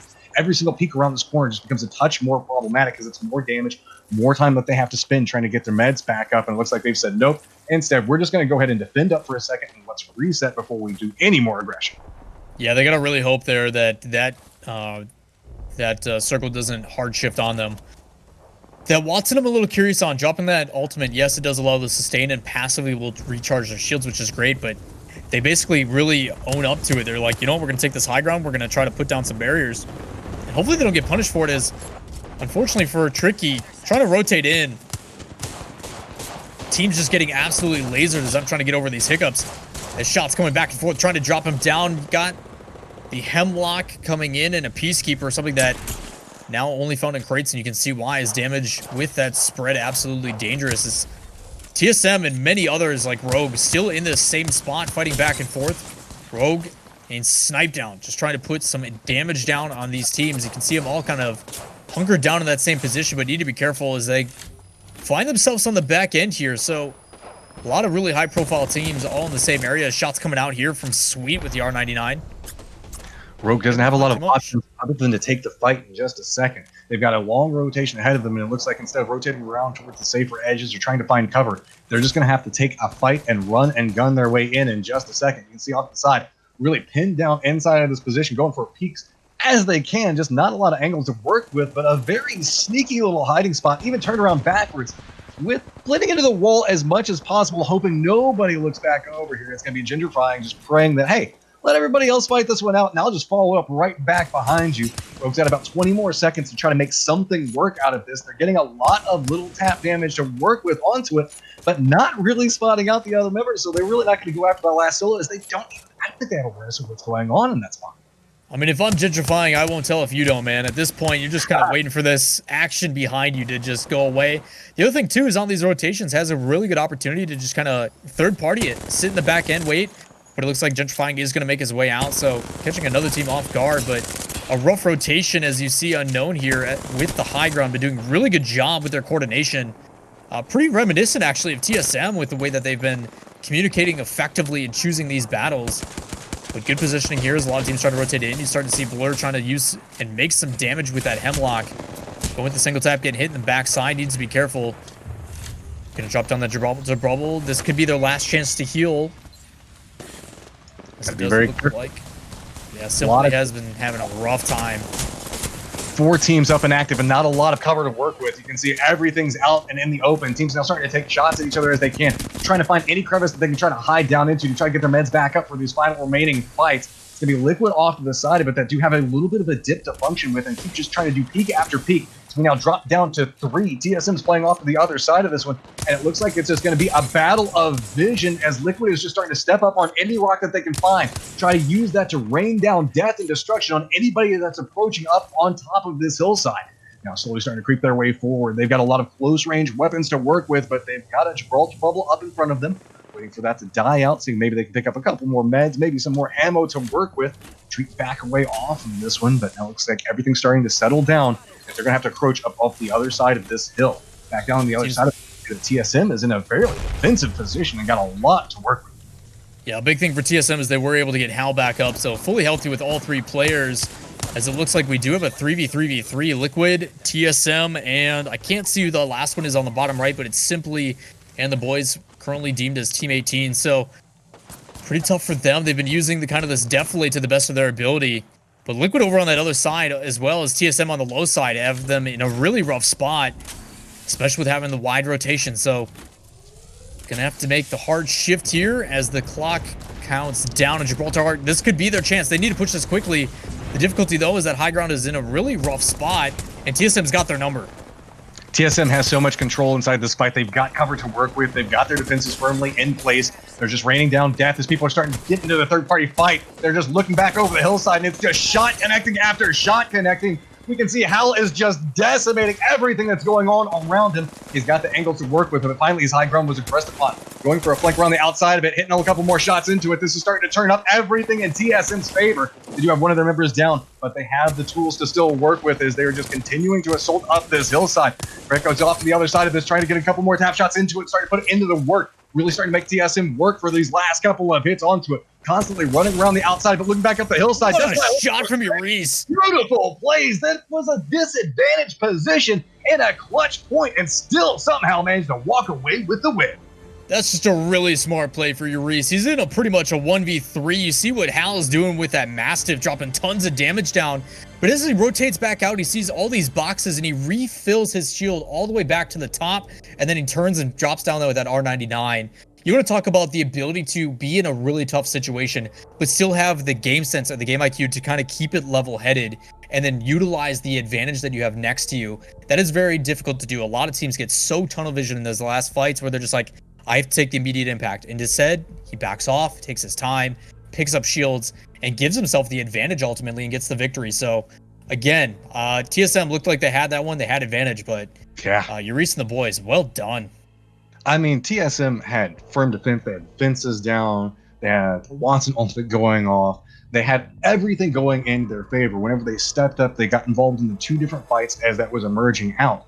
But it's one thing to be able to clutch up and hit shots whenever it matters. It's another thing to clutch up while maintaining a constant level of IQ and saying, no, I need to do this to get success, and hitting the shots when you're the last member up and standing. That is just an absolutely phenomenal performance coming out, as this was just a very interesting set of series that led into the events of that farce.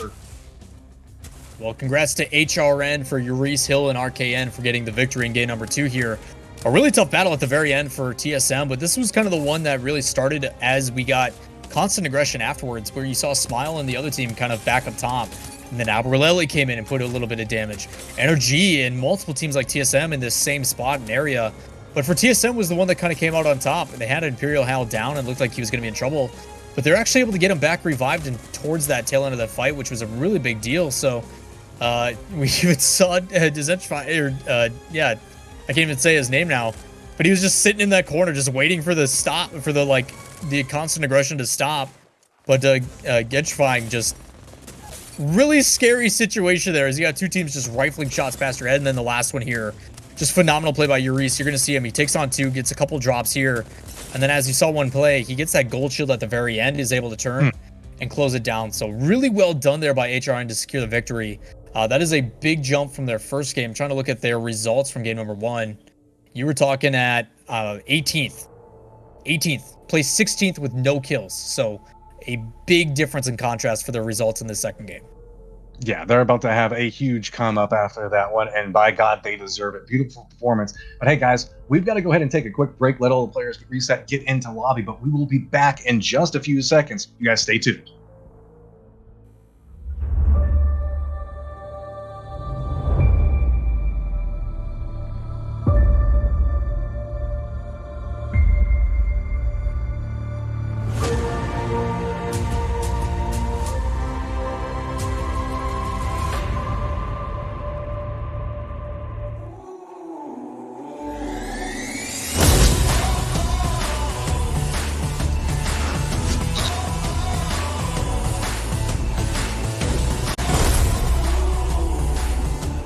Welcome back, everybody, to the GLL Masters Summer. I am Blah alongside Match. I'm calling all the action.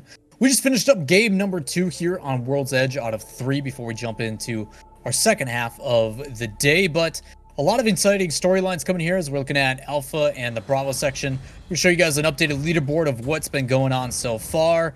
And in our last game for the scoreboard, HRN with a wonderful play at the very end gets the victory over TSM. With 8 kills to boot. On top of that, TSM comes back behind it with 8 kills of their own. Unknown walking away with 8 as well. So you can see that the top of the leaderboard is just a mass of kills. But then as we trickle back down to the right side of the leaderboard, points start to be a little bit harder to find. Yeah, really tough one as well. I mean, 303 last week had a really good performance, and despite a top 4 finish, again 11th here with only 1 point, puts them in a really rough spot. So we take a look at the leaderboard. Rogue's first place finish and a 6th place with only 3 kills in this last game, still keeping them up ahead as we start to see more and more spread happening. But I mean, you really want to talk about the difference in these guys. I mean, look at the bottom results. These guys are all within a couple points of each other. That's the big factor. We're 2 games in right now, so they still have the capabilities to climb. But whenever you're walking away on the total leaderboard for the day so far and you're still under 10 points, something is going wrong. That's the thing that you have to quickly analyze. Maybe it's just the map, maybe it's just the factor of legend selection, but at this point, maybe it's just even rotations. Whatever's happening right now, you have the opportunity, now that you're playing back over into Alpha, to get those double points, and you have got to capitalize on them as fast as you possibly can. Well, we made you guys wait nice and long for our first game, but that is not going to happen for game number 3. Right back into the action here with myself, Lawler, and Matchup calling the action.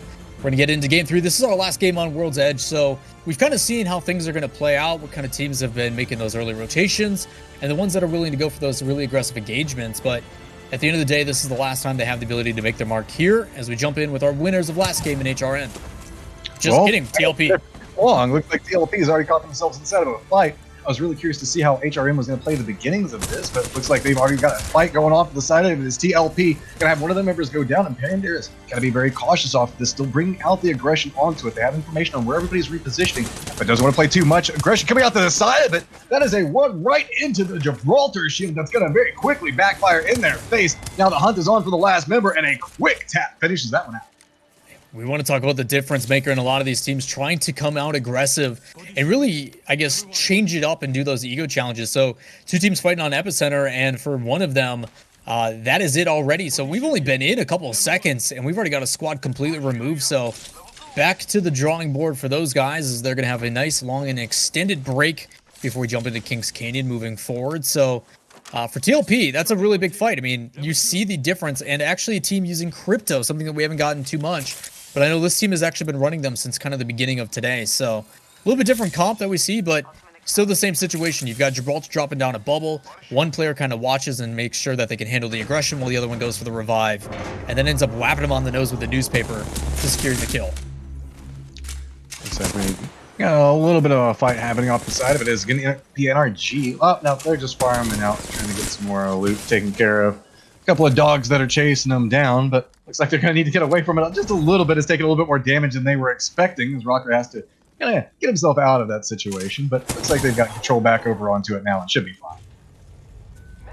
Yep, some of the newer locations that these guys are taking advantage of with the latest patch, and you can see why, being rewarded heavily for it. So yeah, a lot of interesting stuff that these guys are starting to work into their drops, willing to take that big risk early on against kind of the PvE element. But again, a lot of players recognize that teams are going there and just decide to gatekeep it. So it looks like this time Energy is going to get away with it, but a little bit luckier than normal. So working their way into Skyhook. Nervous right now, sitting on near on no life, perfectly fine with. I don't know if looked like I had plenty of shields to work with, but not so much meds. So it might be what they're looking for now. Well, Liquid Nocturnal just getting absolutely destroyed by Sentinel. Saw his health bar drop extremely quick, weren't able to catch up what happened, but he's going to try to rotate over as they're going to remove Nocturnal down nice and early. So it could be a dangerous situation for them, but well done by Sentinels. Very aggressive play, very decisive play, as they are rewarded for that aggression. But if we can pull up the full map, we got kind of caught up in the looting aspect a little bit ago. Kind of seeing where this Pathfinder passive is showing us where we're going to be going. You can kind of see where it is kind of hovering around. And again, just outside of Geyser. Seems to be a pretty popular drop. Well, it's going to be a little bit of a benefit for our teams that are presently in these early scraps. Clearing out the people that are around them are going to allow them to get into positions, not have to worry about necessarily as many gatekeeping potential points along the way. But Sentinels, I find this very interesting. After they went ahead and got that early kill, they're now just firmly defending up across the hillside. It looks like they're almost trying to bait out a little bit of aggression their way, seeing if maybe they can bring somebody's attention back over towards them. But it looks like TSM might not take that bait, as they were taking a couple of pot shots at him, but going to be content just to sit on the other side of the walls and look back over towards them. Well, you see now Brulelli with that Evo shield. Probably no one better. His long-range poke, we've seen what he can do with it earlier. Just trying to farm a little bit of damage, see if he can get it leveled up. Only needs 39 damage here, and that scout should do just that in a hit or two. But you're seeing the difference here, I think, from Sentinels. Sentinels obviously came in today as kind of like a top 4 team, but right now they find themselves in 19th. They have a 10th place finish with 0 kills and a 19th place finish with 0 kills. So on the receiving end of a lot of damage has not been putting them in a good place. So difficulty here for them. As we look at the team tracker on the top round right, you can already see 303 already removed as well as TLPs. So 303 just not having a good day. That was a team both of us had our eyes on. We were really excited moving into today based off their position in last week, but they just haven't been able to keep up that same pressure they were bringing beforehand. Solafide is another team that everybody's got their eye on, but by God, they've got a ton of crates to work with. If there's anything in the game, it has to be back over those crates right now for them to take whatever they wish. Problem with it is they've got a lot of attention. 2 different points of aggression coming out from multiple angles, so they have to be careful about how they're going to continue with this. Looks like they really haven't had a chance to get their feet firmly planted under them to get all the loot that they're wanting to work with. Well, looks like a team's going to rotate through. Looks like Vaxilon and the rest of the guys from MVP. Seeing if they can find something. They do find a Wraith portal here. As the ping comes out, they do spot one. But look at the way they rotate. Immediately spread out, covering multiple angles from both sides. Just trying to see if they can put some aggression. Whenever you're making a play specifically on terrain pieces like this, where you can see that there's the wide wall, you want to try to hit across 2 different angles. That way, depending on how peaks go, or if there's multiple members, you can put in a lot of work. Everybody lining up single file and peeking off the same side of it is a good recipe for disaster very quickly. It's like, quickly catch up and see what's going on with Rogue as they're continuing their looting strategy. They're back over here towards the west. Got some territory to work with, and looks like they've got a couple of tools down, just trying to survey the terrain out in front of them. Going on a northern rotation, not too much of a surprise, given the point that they're playing right now. Their options go back down in the fight that they were seeing just a second ago, or continue on to the north where they're assuming it's going to be much more open. The problem lies in the fact that us seeing the next circle know the fact that this is going to be a much longer rotation than they're planning.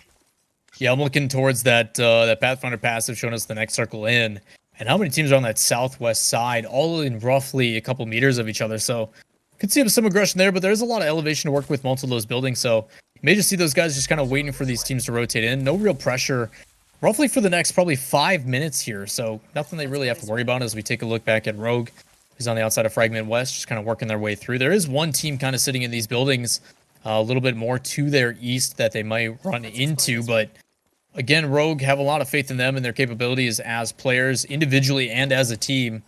A team that, for a lot of players that are watching here in chat, kind of just tuning in, Rogue's always kind of been in talks of being one of those teams at the top, and I'm glad to see that after they've had a really strong performances, I would say, over the past couple of months. It seems like going back to their tried and true has been very beneficial as we jump in with Shiny Muffins. Engagement's coming down as McCarthy holds this angle with a Mastiff, just watching the flank. Nobody really waiting to aggress. Obviously don't want to come into that hard cover, especially with the Watson bunker down. A lot of these traps, and they're going to push out. Yeah, I think we saw the immediate nope. Stretched their head in there and saw everything. So many members up, saw the fences, and were like, this might not be worth. Let's step back away from it. Long-range fight still going off as we're now over with Flying Saucer, doing a little bit of a peek off to the side. Going to spot out a couple of members. Not going to get enough damage to really make it influential just yet, so going to allow them to step off into the distance. It's a lot of just information gathering right now. Seeing where everybody's rotating next to you, trying to figure out if you have to rotate what's going to be the safest path to work with. When you're holding down a lot of these wide buildings and specifically these wide angles, you have to try to make sure that you're controlling enough information as, by God, looks like Rogues already find themselves in a little bit of a spot. Walking right around into that's going to be Sweet, who has to step away from it, but reinforcements from the rest of Rogue were already there. Like right up back behind that. Good defense and teamwork coming in to keep teammates alive and safe. We talked about Rogue having one team inside of Fragment that they might have ran into, and guess who they run into is Energy yet again. And again, they win the fight. So this is now the second or third time that Rogue has just been someone that has been bullying NRG, and is why NRG is finding themselves in the lower end of the bracket. I mean, right now, NRG is sitting right in the middle of the pack at 8th, but just results-wise are not what you have for that expectation. So Rogue just being the aggressor, it's panned out, and they overwhelm teams. As we look at the team tracker on the right-hand side, you can see how many of these rosters still have a full 3 available. Everybody but Team Liquid and Unknown. Actually, Unknown just got their 3rd up, so Team Liquid, the only team out of all these teams left that has a full squad, so might put themselves in a rough spot, but still plenty to go. Only 3 squads completely removed, as we see no-brainers, or new-brainers on the outside, looking to play aggressive. Another team that wants a lot of kills. Is it new-brainers or no-brainers? I get the joke that they're going for, but I haven't quite figured out how to pronounce it properly yet. Yes. Mm-hmm. Yep. All right. Well, it looks like we got a little bit of popping around the side around Kaiser. Gonna take a couple of tap shots on. Maybe it's one of those teams that's just open to interpretation. It's like, how you feeling today? Do you have no brain, or are you know? It's up to you, man. It's up to you. Well, how nice of them to give us that leverage. Now they're making their way up. And it actually makes it worse for us as casters. It really does. It really does. They're back around the outside of this, doing a good line on this assault. Steps up against one. They do have one of their members down. Information is being fed over by their down teammate. Those have to be very cautious onto this one. Unknown's playing around this. Scrumming the last guy up, trying to get a little bit of elevation onto it, trying to connect with a shotgun. Gets a couple of taps onto him, but still pushing around the side of it. Starting to get a little bit more control over this fight as it's just a little bit of a dance back and forth around different sides on this one. Good shot's going to go ahead and get the flush out. He's got to be careful. It looks like he might be contemplating going back up for his teammate's banner. Spots up teammate yet again, taking a couple of shots into him and doing a lot of work, but now has to be very cautious. Down to just health to work with, trying to get a little bit of distance out and away from that Gibraltar that's up on top. Starting to look pretty scary as he's getting teammates up and alive to work with. Yeah, really tough one here for Crummy. He has the play right, so he gets the flush on the kill. And as soon as he does that, the player is probably going to, announce that communication and be like, yeah, he's up above. So he comes outside and looks up, and he's already on the back end, ready to put those shots. If he lands those, it could have been a different fight, and he could have had a team wipe, but now he's going to have to 1v3. But the big thing he's playing is this choke point. He recognizes with the Havoc that he might be able to overwhelm these players. Plenty of health to work with, but needs to be careful as another team on his back end taking shots. See if he can make something happen here. Does have the ability to use that portal to go back in, and you might see just that, where he's going to use that portal when he comes back up on the ultimate, gets his team's banners, and then comes back out and goes for the revive. So we'll have to pay attention to Crummy and see what they're going to do with that one, but right on the back end here is Aim Assist, just trying to play spoiler. Moving around the edge of the zone as it's closing in, trying to see if maybe they can swoop in, take on some damaged teams that might be coming in just a touch late. Really on the KP hunt right now. We go ahead and get the shields back up entirely. Do hear the firefight that's going on up above them. Trying to figure out if they can kind of Skyrim their way up this hillside. That's a little bit more difficult. So they found themselves getting on the receiving end of that. Got to be very careful. A sniper does spot him out. Unknown's Crummy still by himself, but no fear in his eyes as he's just hunting down another team. Trying to get a little bit of damage up, doing a dance around the shields, but not a lot of opportunity to work with here. Opting to step away from instead. Buy a little bit more time. He's going to take a little bit more damage from the shots coming in, raining down from the heavens. Crummy clinging to life, trying to buy as many points as possible for his team.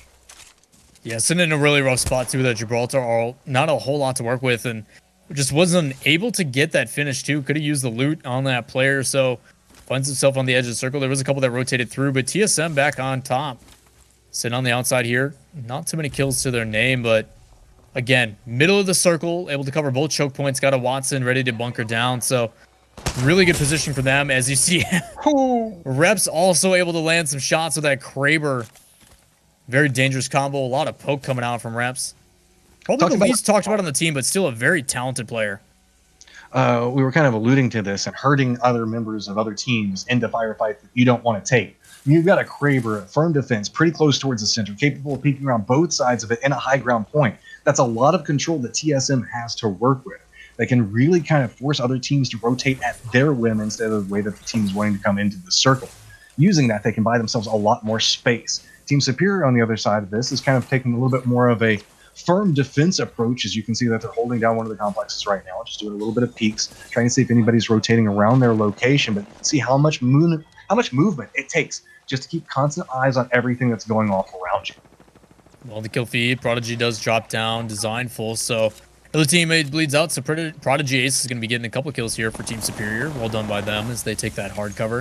The other thing, too, with TSM and Reps having that Kraber is more so the ability to go for finishes. I mean, sitting up, they've got a wide area of a lot of things that they can take a peek on as the fight breaks down here between Capital. Capital having a rough time trying to fight off as we see HRN just getting chunked away by this Caustic, and now it's only going to be RKN, the last one available. Going to come in and see if he can sweep up.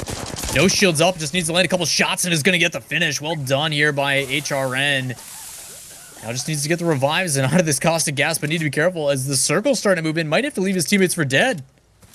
Looks like back down to one yet again, but if you know anything about HRN, never dissuade them whenever they're in a position like this. These guys know how to clutch it up. Going to have to leave the other members behind as they're slowly and steadily going to take out inside the zone. Now, all hopes rest firmly on the shoulders of RK, and looks like SF do have a little bit of a sight line to work with as well, not too far away from the safe zone themselves. We see if maybe they can spot anybody inside of rotation. And back up along that hillside, got to be careful. And look at this play coming out from Liquid up on top of this.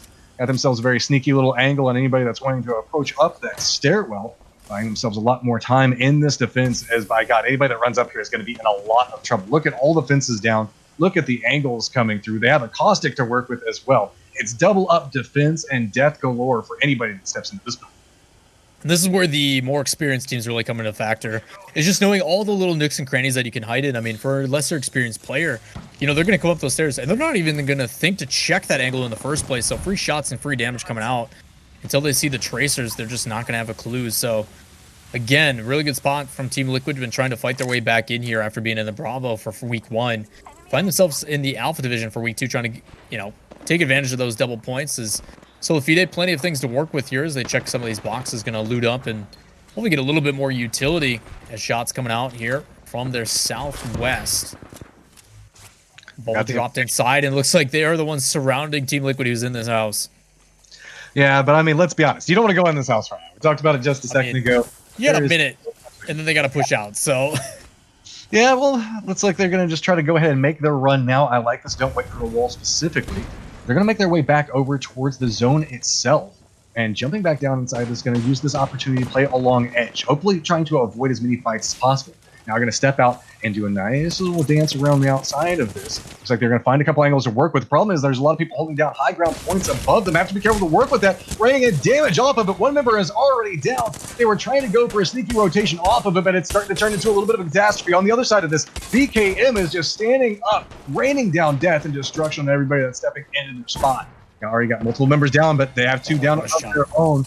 Bayless is going to have to be very careful with this, opting to go for the res, but now going to step up into the new kill leader. And it's going to be Snipe down that runs right up into it, takes him down. Nice play coming out from them, as now he has a lot of tools to work with, but he's nowhere near the new safe zone.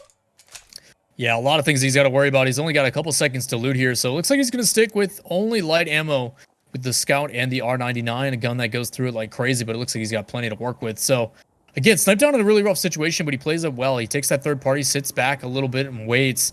And at this point, he's just waiting to rotate as well, because a lot of these teams already have hard cover inside a Geyser. So we do finally get a Geyser circle, and a lot of these fights have to deal with the inside and the outside with that elevation, being able to peek some of these windows that are open. But this is where Watson really comes in handy, the ability to kind of just back off and cut off an angle, as just unable to land any of those shots. Could have been Joey's opportunity to put on some free damage to that wingman, but all those shots just a little bit too high. And in a tough situation for him. So Superior going to be stuck inside, and this is where that utility really comes into play. Nice use of throwables right now, going ahead and getting Thermite down, but finding themselves in a little bit of trouble. One member up. Gotta be very careful. It's going to be Team Superior that's stepping out, trying to rein in a little bit more damage, flush out these members, just kind of peeking back and forth around it. They've got a lot of control over this territory, but they have to be careful about the third parties.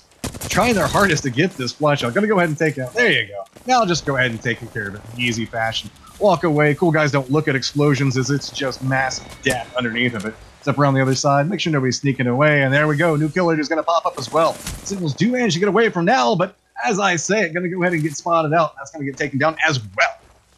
Yeah, really rough start initially there for Superior. You know, you saw Joey miss a lot of those shots, and it could have been the change in the fight, but eventually they're able to get that rotation. One goes up top and goes and covers the flank, while the other ones kind of apply that pressure.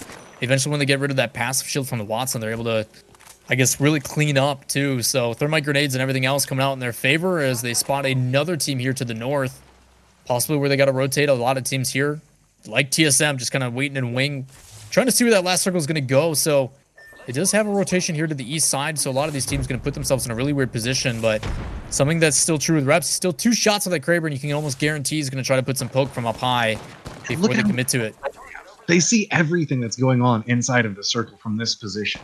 They have every tool available towards them. Last game they had a similar fashion, but they just got flooded by too many people rushing them at once. This time, They're still pretty close towards the center of it, but they know that their backs are much safer than they were before. It's all about the other 3 teams that are fighting down in the bottom of this pit, looking back up the hillside. Know the fact that people are going to be raining down some damage onto them. That's really going to make it a lot harder for these teams to start trying to third party and catch people inside of rotation. It's a firm dictation of the game coming out from TSM, but Team Superior's wanting to make a little bit more of an aggressive play off to the side of it. It looks like they might have found their opportunity, but they don't want to run in just quite yet. They want to weaken the prey before they step into the fight. All 4 squads remaining, everybody's still with their full roster available. And Smile actually ends up getting down reps. He was the one with the Kraber, but probably used both those shots anyway, so he's only got a wingman. And I thought it was a pretty good rotation from TSM, able to take that grapple across. But Smile with the hard cover, you have another team just on the outside. So 3 teams all in this area. Kind of curious where the last squad is remaining as Shiny comes involved on the back end. And they're taking a ton of damage too, so nobody really safe here. As they've only got 1 member remaining, and he finds himself in a really interesting spot. And he's probably just going to play camp here. He doesn't need to wait. He's just going to cover his angle and play for placement, but I didn't even know you could go there. Well, he's got a little bit of time that he can hang out there, but has to be very, very careful. And it looks like a couple people might have spotted him out. You can see the markers that are popping up now. Superior's got a good control point that they're playing around, making sure that nobody can leave out from the buildings, really just denying any type of information gathering that's happening onto it. But many member of TSM still looking up from that high ground position, still has capable ways that they can kind of rotate through this. Not wanting to take too many shots just yet in revealed position, but on the other side of this, Smile playing inside the building do have a couple of things that they can work with to get their reses up, trying to get their meds up as well. But you can see that they don't necessarily have the same amount of information of what's been going on. They know everybody is aggressing towards them, but that's about all they know at the time. If they have to step out of this building, it's going to be a huge problem. Well, you see Petty there on the backside. He knows that TSM was over there as well, where they got 2 knocks. So trying to ping out and get some information saying that, hey, this is the next building we need to go to. So communication coming out, but they've got a team already on the outside waiting for them. They also have Aberlele, who's still up top as well for TSM. And then you've got the player who's in the plant. So we'll see what ends up happening with that. But Superior probably in the best position here. Closest to the circle, have to make the rotation absolutely last. But it looks like the team's actually going to take the portal on the back end and try to move forward as you see it moving up there. Just trying to find the track and see where they can get it as just getting overwhelmed. Joey just going to take the Mastiff to the player's face and drops them down. But where's the last one? Aberlele is still up top trying to see if he can laser him. And it's not going to matter. Superior with this superior positioning on the back end there is going to come out ahead. Nice plays coming from Superior. We're talking about the fact that we wanted to see them get some more points, and they managed to step up in this round and get it. On top of that, should be noted, TSM managed to survive for quite a while. Means that they're going to absorb a lot of points inside of Alpha, and we often talk about double points inside of this. That's going to make it even that much harder for some of these teams to catch up to them. We have teams like Superior, who's not really high up on the leaderboard right now, walking away with a huge chunk of points. That's going to make it so much harder for a lot of these other teams to catch up to TSM if they can continue to end up in the late game. I mean, you're talking at the beginning of round 3. Superior was the last place team at 20th. So now making a huge jump, first place, and a ton of kills. There's numerous times where different players on their team actually got taken as the kill leader as we jump in here to the highlights. But the difference being is, yes, Superior had a bunch of kills and they looked very talented in that round. Teams like Rogue, teams like TSM continue to find themselves in the top 5, and that will more so carry game in and game out. Well, sometimes you can find yourself in a feast or famine state. They do have the capabilities to magnificently feast whenever they need to, so big plays coming out from Team Superior. They were in very, I want to say that all the aggression was happening around them for a long time, and they did manage to really rally through that, survive through the worst of it, and then step out after everybody had already inflicted the wounds onto each other, and really just capitalize off of what looked like a couple missed opportunities from other teams. As you can see, there were a lot of crazy fights inside this game. It was pretty much pedal to the metal action from the very start of that round. Yeah, really crazy stuff all around. I think a lot of it, though, has to do with TSM's situation, you know. They had a high ground and a good rotation coming in, but Smile being in that building just completely removed 2 of their players. You see it here.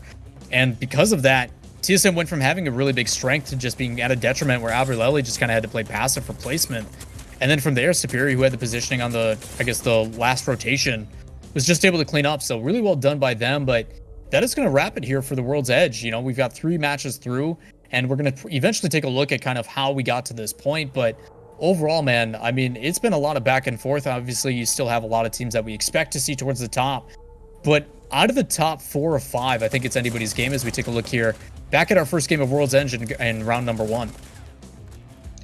I mean, we've had a very good performance from these teams so far today. The key factor is that we've always talking about is consistency, and we've had a couple of teams that have really managed to enable that. Most notably, that we've seen TSM consistently making it up into the top 5 to 10 repeatedly. I don't think that they've had an ending lower than. No, they did have a rough first game. That is correct. Oh my god! Again, I still remember this. Hide behind the rock, and hey, here's your Wraith Portal. I'm never gonna get tired of seeing that one. Why doesn't that happen in my games, man? Never happens in my. Why can't anybody just drop a free kill into my lap? It's kind of a crazy thing to see, but again, TLP, high ground cure advantage. But the big difference here was Rogue, and that's kind of where the reign of Rogue really began. Getting the first game victory kind of set a precedent, where they're actually on the opposite side of this cliff side, and then they end up dropping down below the bridge, and they just kind of wait for their turn. You know, a lot of these teams just kind of in a really rough position, trying to figure out what they need to do.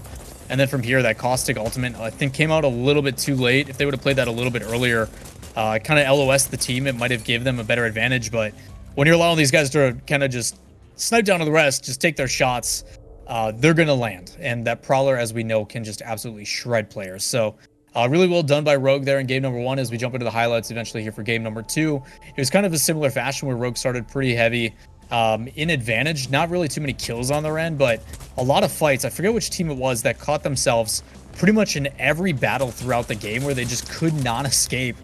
But a lot of aggression. I think it was Smile might have been the team, but their aggressive play, I think, really rewarded them early on, where, you know, they found themselves at advantages. And then we saw the 2 fights between Smile. There was another team on the back end. Even TSM got involved on the tail end here, but that fight, what felt like went on forever, eventually got dropped down on the last player there.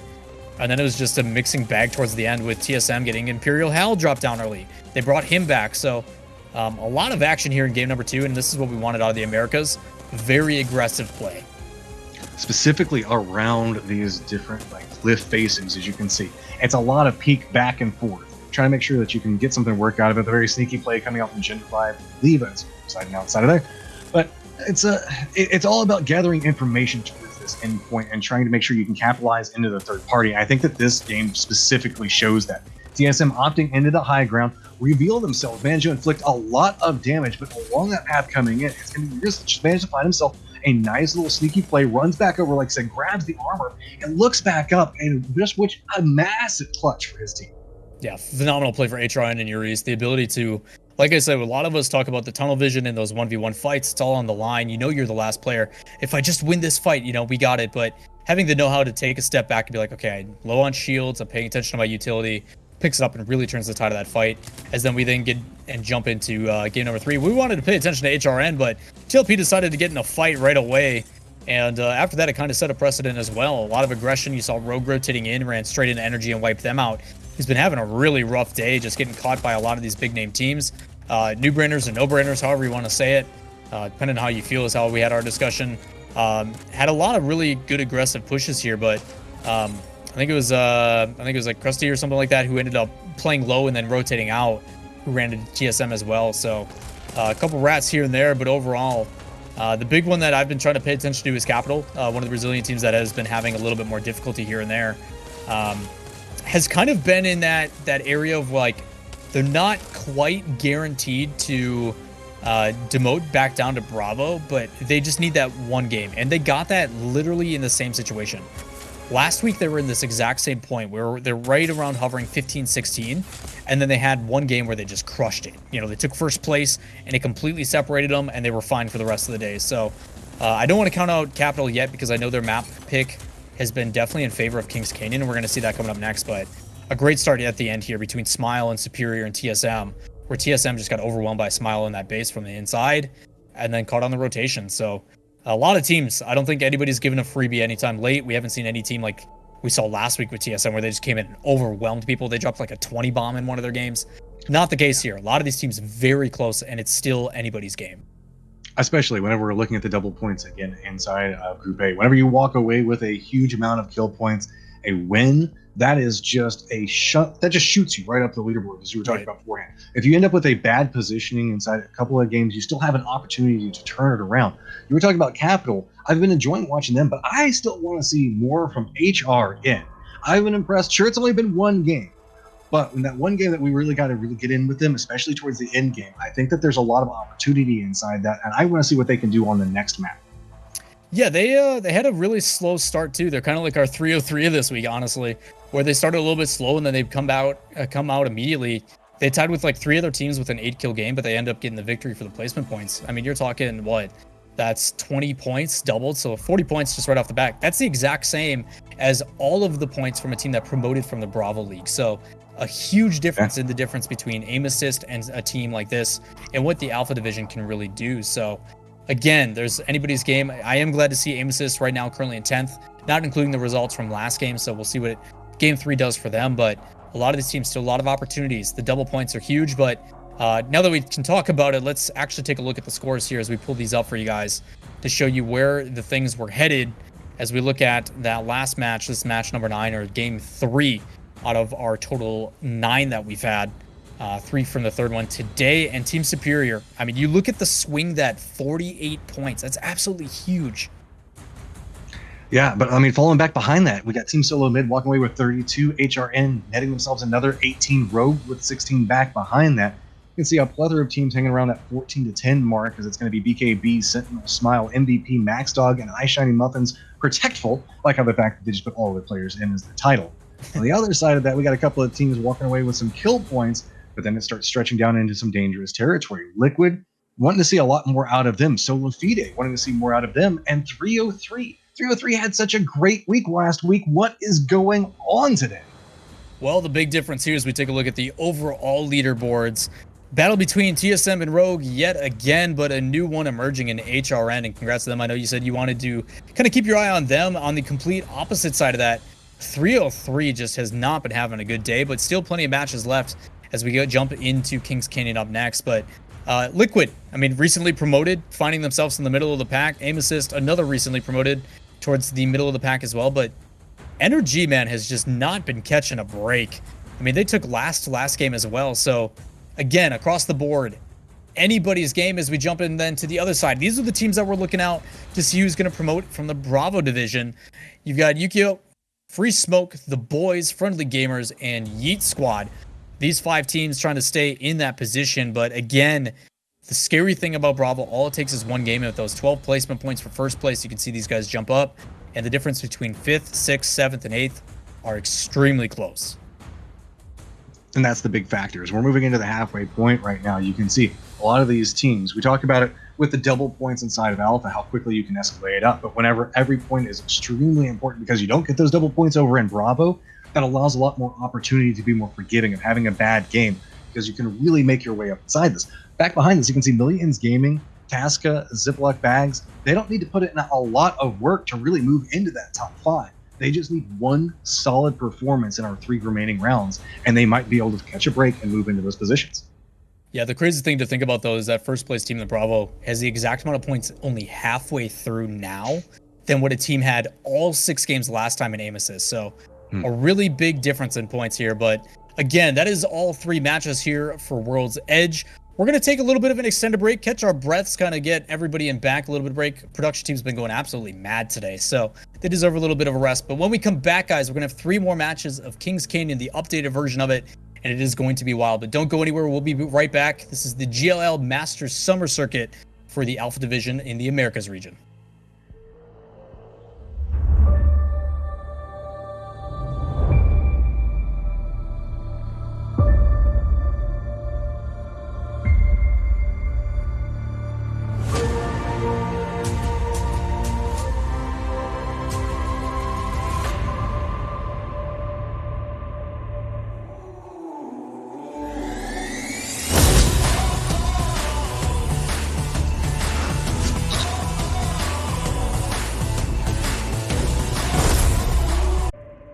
Hey, welcome back everybody to the GL Masters Summer with myself, Lala, alongside Match calling all the action. We just went through 3 matches of World's Edge and are now going to be jumping into the second half of the broadcast where we end up going back to Kings Canyon. A couple adjustments for those that may not be as well versed. They kind of ripped apart the map and gave us some new looks to it. And in my opinion, it's actually significantly better, although I miss the tried and true Skulltown, but that's just a personal bias, so... Rip my heart, man. That was like the old school Apex when it first came out. Everybody go Skulltown, everybody fight it out. That's just how it was. But last things sometimes have to change. And look, see, chat, everybody's always talking about the fact that, oh, just get into the games. We're jumping straight in. We're not going to go over any of that other stuff. You can see we already got our circle set up. So going back down way to the south, water treatment plant seems to be where we're going to be hanging out for the remainder of this game. Should be an exciting fight as well. Water treatment just has a lot of open area that people can kind of aggress to. So for those that are just joining us or not really sure what's going on today, a little bit different here where we started off with the first 3 matches. They were all on World's Edge. We had teams that are kind of accumulating points over time where the bottom 5 get demoted. And in a Bravo division with another 20 teams, the top 5 end up getting promoted in. But the big thing about the Alpha division is you do earn double points while in it. So at the beginning, we had a lot of kind of balance between multiple teams towards the top, the ones that you expect, like your Rogues and your TSMs. But the top 5 right now, TSM, Rogue, HRN, MVP, and Team Superior jumping up absolutely huge with that, what was it, 24, so 48 game victory. That is a big jump for them after being 11th and 20th, absolutely last in placement. So again, 3 games to go, anybody's match. Capital was a team that I talked about a little bit earlier, how they started pretty rough, but then they got a victory here on Kings Canyon. So don't count them out just yet. Passing our halfway point. Always love to see the map switch up. Give us a new little piece of terrain to look at. See how people play the different sections of the map, because they do play pretty differently depending specifically on rotations and how you handle them. So you can see a lot of these teams right now finishing off their looting stages, but we do have Sentinels that's way back down to the south who's got to be super happy seeing how this circle is going to be popping off into their favor. Problem with it is the fact that they've got to make sure that they bring a valiant defense, as a lot of teams could start making a little bit of aggression back towards the direction pretty early into this game. As specifically, we're going to see a lot of teams trying to rotate pretty early back down this direction. I wouldn't be surprised if we don't see too many do full-on aggression yet, but a couple of them are trying to at least give it a nod. Seeing what that G7 Scout can do, a couple shots is all it takes, and the shield's already cracked. So Peach just baiting out a couple shots, trying to get somebody, and ends up cracking shield, but nothing they're going to aggress on. You talked about those early rotation. Sentinels have been learning, and I think that's something about Kings Canyon as well. Much smaller map, a little bit more condensed, so early rotations very, very heavily favored. The shots coming out here. Max Dog and his crew trying to get away from those throwables. Here. It looks like they're still just trying to gather on everything that's going on around them. Actually, they're pretty far back down to the south as well, sharing the neighborhood with the Sentinels. With everything that's going on, a lot of these teams getting that Pathfinder information earlier, trying to make their way back down here. So it's a valiant defense on different points of control. The problem with it is water treatment has so many different ways that you can maneuver around through it. It looks like we're getting a little bit of aggression coming out from Max Dog and the rest of the team. They're going ahead and making a little bit of a move back in. You can see trying to make some use out of the Revenant, seeing if maybe they can get something out of this one, but not a lot going to come out into their favor. On the other side of this, Aim Assist is playing way up towards the top, trying to use this, really kind of going with the Obi-Wan Kenobi approach to fighting this one out. They want the high ground, and they want to make sure that they use it to inflict as much damage on everybody else around them as possible.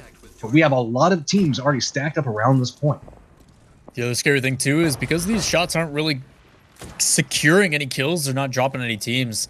The longer and longer that these fights sustain, I mean, you're talking 3 teams, 4 teams already, all kind of making a different angle. Oh, no, there's actually 5. There's another team below stacked on shop. So 5 teams already in water treatment with 3 or 4 more rotating in. And that's the scary thing is, yes, they have high ground, and yes, they have better angles, but they're an easy one to pick apart as these teams start to rotate in, and the more and more noise that they make, the more dangerous it's going to become. So we are about a minute and a half in, and still all 20 squads still left remaining, but there are some fights coming down as Gentrifying does pick up Rogue dropped early on, so could be dangerous here as multiple shots, and as we were paying attention to the kill feed, Vuzby also getting down Mini from only 1. So a lot of aggression coming out across the map, and that's kind of telling of Kings Canyon with, like I said, it being a little bit smaller, but a lot of these guys just happy to kind of secure hard cover and wait for the fights to develop. You know, the loot's going to come to them. Well, that's kind of the game right now. It's defend it up, get information, hold it down, and then there's the other side of it that's trying to be the aggressors into everything that's going on. Like over towards the east, you can see that it was a little bit of the fight that was going through over there. Sentinels trying to separate it out, moving out, get a little bit more of an idea on what's happening next to them, because they did have a team that encroached up on top of them. Feel like they're comfortable enough to get a little bit more space. The team was up towards their north. It's like they are starting to eye this direction, so Sentinels have to be very careful. The longer they're out here, it could be problematic for them, but luckily they do manage to make it inside before that team to the north does spot them out and do too much damage. A thing to be scary of. If you guys have saw that map, because it's in water treatment so far south, that circle cut is going to be even bigger than normal. So for a lot of these teams that are taking a little bit later rotation, they're actually going to get overwhelmed by the circle relatively quickly with how fast it's actually going to push. So need to be a little bit careful here, but taking advantage of Caustic having the bigger side of the building and the ability to actually jump off the top off this balcony and come back down and around back to where Racken is. So need to be careful based upon where they're located. But again, these guys just kind of staying passive, holding their cover, not trying to force anything too much. Don't want to take too much poke damage, as because they rotated early, very minimal on the ability to heal up. So not a whole lot going down. These guys just kind of taking their time, making sure that all their angles are covered. Well, that's kind of a secondary factor that you're alluding to. With so many teams down here, it really stalled out the looting phase. These guys are still having to kind of scavenge up what they can find around them, given how many teams are around. So you have to be very cautious on how we roam through these peaks, and specifically if you're going to go step out of your safe zones and move in for some type of aggression, try to go for a kill. That's why teams like right now, iShiny Muffins Pro isn't really making too much of a move. They're getting the damage off, but they don't want to overextend. You can see they're not sitting on a whole bunch of shield batteries to work with. They've got the tools, they've got the ults, but unless they start getting some kills, or unless maybe some other teams start fighting out maybe towards the north of their location, they might get a little bit more space to work with.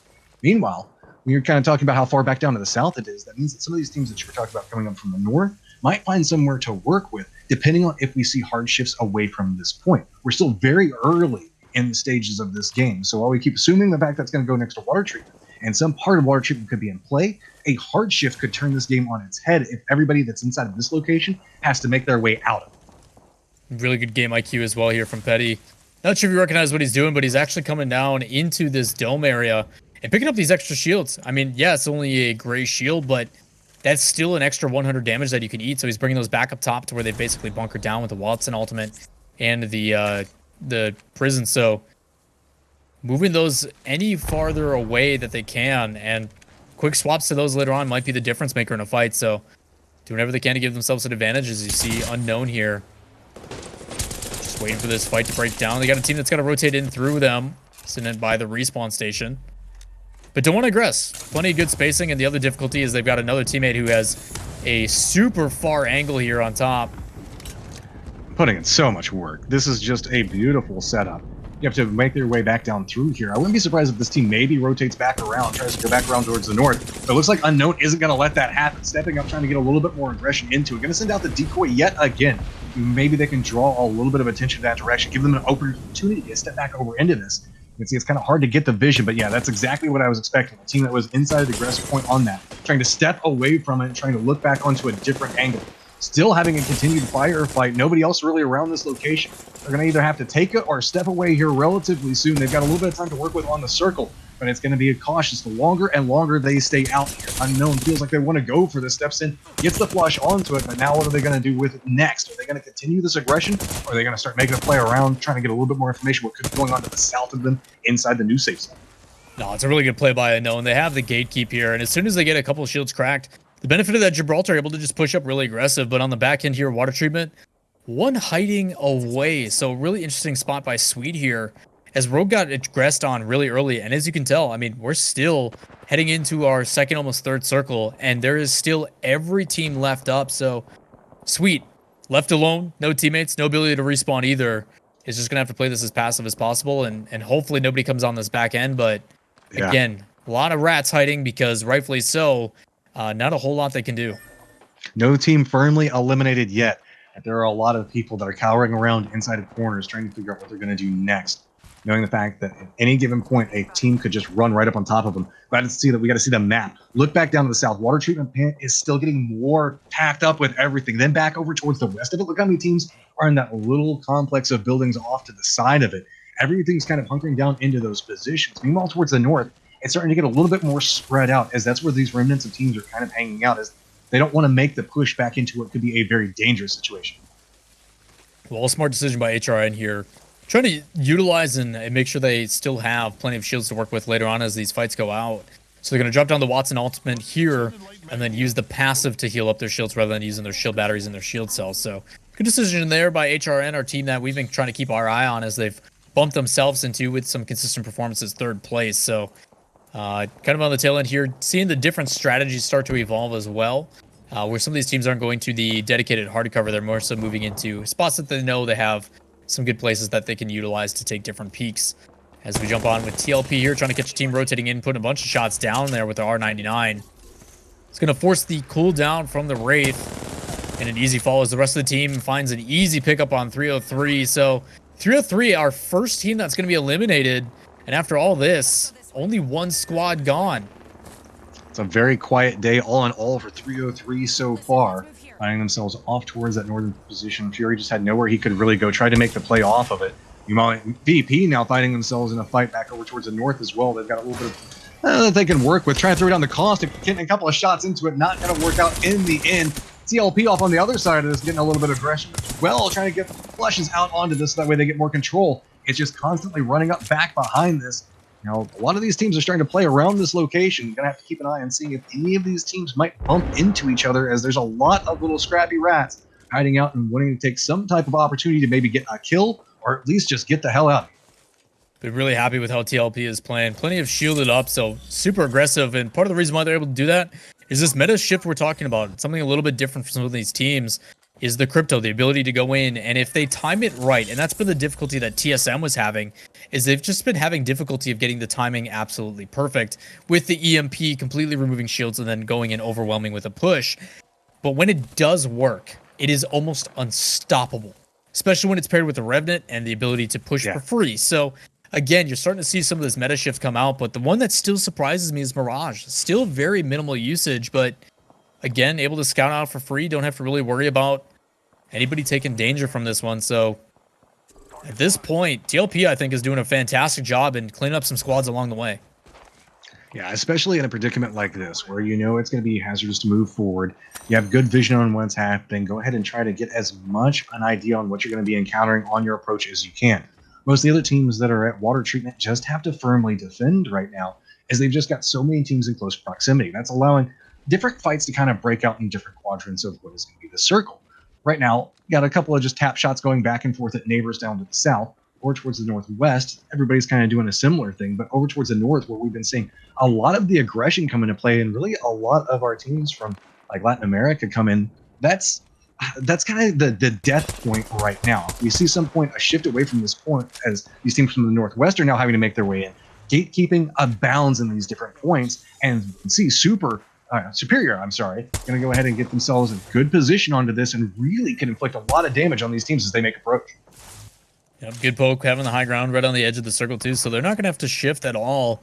And you can tell, based upon the decision-making with the Watson to put those down, those prisons and those gates, allows them to make sure that people don't counter-push them or counter-aggress while they're putting the shot on. But again, information is absolutely key, just knowing where some of these players are located. Some of the guys that are further into the circle have these shots going down, so they know exactly where they need to kind of keep their eyes on, as teams are going to be forced to rotate in. As we jump on with Solifide, does spot a Gibraltar on the inside, and that crack of the house is going to take a different peek from the top side.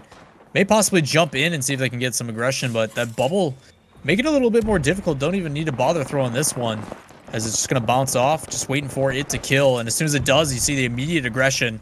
This could be the push. Eva 8 trying to pop, gets hit in the backside. It's going to drop down below. Can they find the player? And just nobody there. So again, putting the pressure in is no-brainers or new-brainers, but it's not going to be for nothing as they find themselves in here. Are they going to even bother peeking it? Thermite comes out, finds one, just trying to peek through the window and can't get the kill, but needs to apply the first aid. That player using the shield to block it, but delayed push. Just trying to find something on these angles. Yeah, it's just a catastrophe. All of these teams are stacked up on top of each other. There's no real room to work with. You can see it's just walls separating out multiple teams, trying to figure out some way to make some type of play as the circle still continues to go back down toward the south. So everybody in water treatment still rejoicing right now based off of positioning. Our teams to the north constantly suffering, trying to figure out what they're going to get out of this. It's just peek from window when you've got the edge of the zone right next to you. See, it's just chain resin on top of that. This is just bad upon bad for New Brainers. Well, the scary thing is, too, is New Brainers is here, but there's also Solifide up top with Pride. So there's two players right on top of each other in this very small building, with another one out to the side that's gatekeeping. So trying to put down a bubble, see if they can get some loot here, and then are going to get their way out. So curious to see how this is going to play out. They're going to go straight into a team. Could be dangerous. But spreading the wealth Ends up paying off. But again, still 17 squads remaining as another one gets dropped down. Shots coming out for Liquid in a really tough spot. And then there's going to be another team just behind them that comes in and flake momentarily here. So in the next 35 seconds, all these guys are going to be forced in. Some of those teams in water treatment are going to be forced to engage as well, as we saw 5 very early on in that compound on top of each other. But with only one respawn left, man, it's going to get hectic here quick. Yeah, I mean, if Team Liquid tries to move much further forward, they're going to find themselves in a very dangerous spot. So many teams are just stacked up. And you can see they're holding down high ground. They have vantage points. They know that this is where all these teams are going to be coming from. So Liquid are going to have to cut some type of path around this. I wouldn't be surprised if maybe they try to play along the walls a little bit more.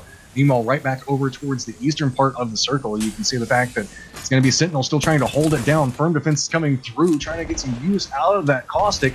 Throwing down, buying a little bit more time and space to work with, but it's just explosions galore on the outside of this. They're going to get a little bit more space to work with. They have the tools, they have the survivability, but the problem is there's just so many people around them, and there's so many throwables that are starting to become a factor.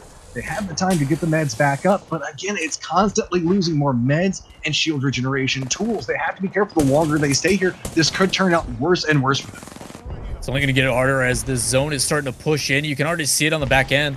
Not only are they fighting 2 teams on top of each other, and teams all trying to fight for this hard cover, but it's the same thing on the other side as well. And it looks like Sentinel's just doing whatever they can to sustain this. They're going to try to rotate out. He ends up getting behind one back to his team, where communication being absolutely crucial on this one, saying where it's safe. Plus the Gibraltar shots coming out, TLP on top. See if he can finish off. He ends up getting dropped down himself. So a lot of loot to work with for Sentinels. They're able to hold on to their positioning, but another team trying to aggress. The Wraith getting dropped and almost cracked on the shield. Is going to try to back off. Can they finish it off? As shots being pre-fired, only 16 damage. Does get the crack on the shield, but TSM able to skate away from this one. And now out in the open have to be very careful. I like the play coming out from TSM. They heard the fight. They knew it was very prolonged, so trying to capitalize, become that third-party influence. But there wasn't just enough damage done to get a lot out of it.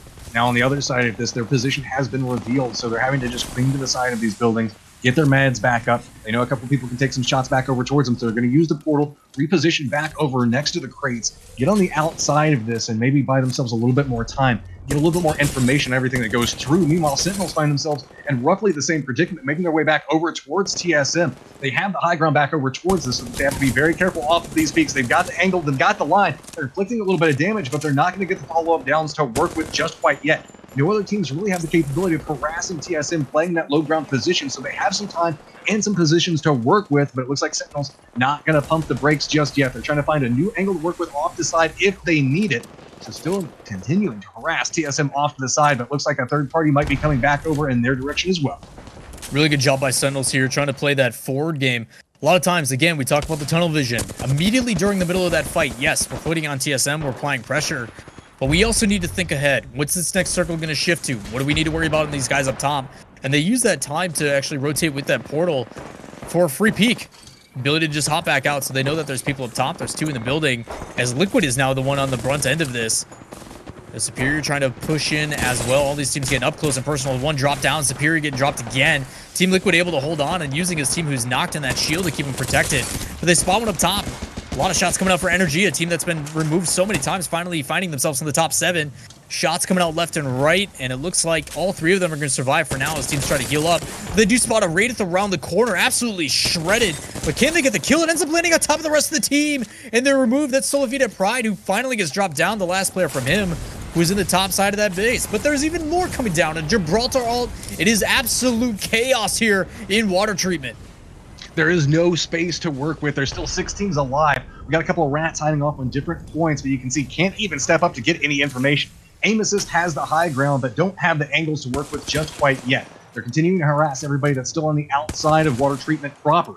Taking a couple of damage. Taking a couple of shots back down. They're not going to connect any damage, but they can see whenever you're clinging to the side of one of those treasure boxes, hoping the fact that you can get something out of it, the supply box is not going to give you near enough cover to work with. Aim Assist finally says, okay, let's go for the reposition. Steps back down. Takes a little bit of damage, enough to force them back up around this, and it's just starting to become a portal dance back and forth. 6 teams still kind of harassing on every single movement that's coming through here. Aim Assist looks like they have the angle off the side, finally have control, throwing down the Gibraltar shield to give themselves a little bit more space, just doing a little bit of a peek out every single time they can, but it's going to be NRG approaching up next to them. Their shield lasts for just a little bit longer, but it looks like NRG doesn't want to go for the play back over towards the portal just yet.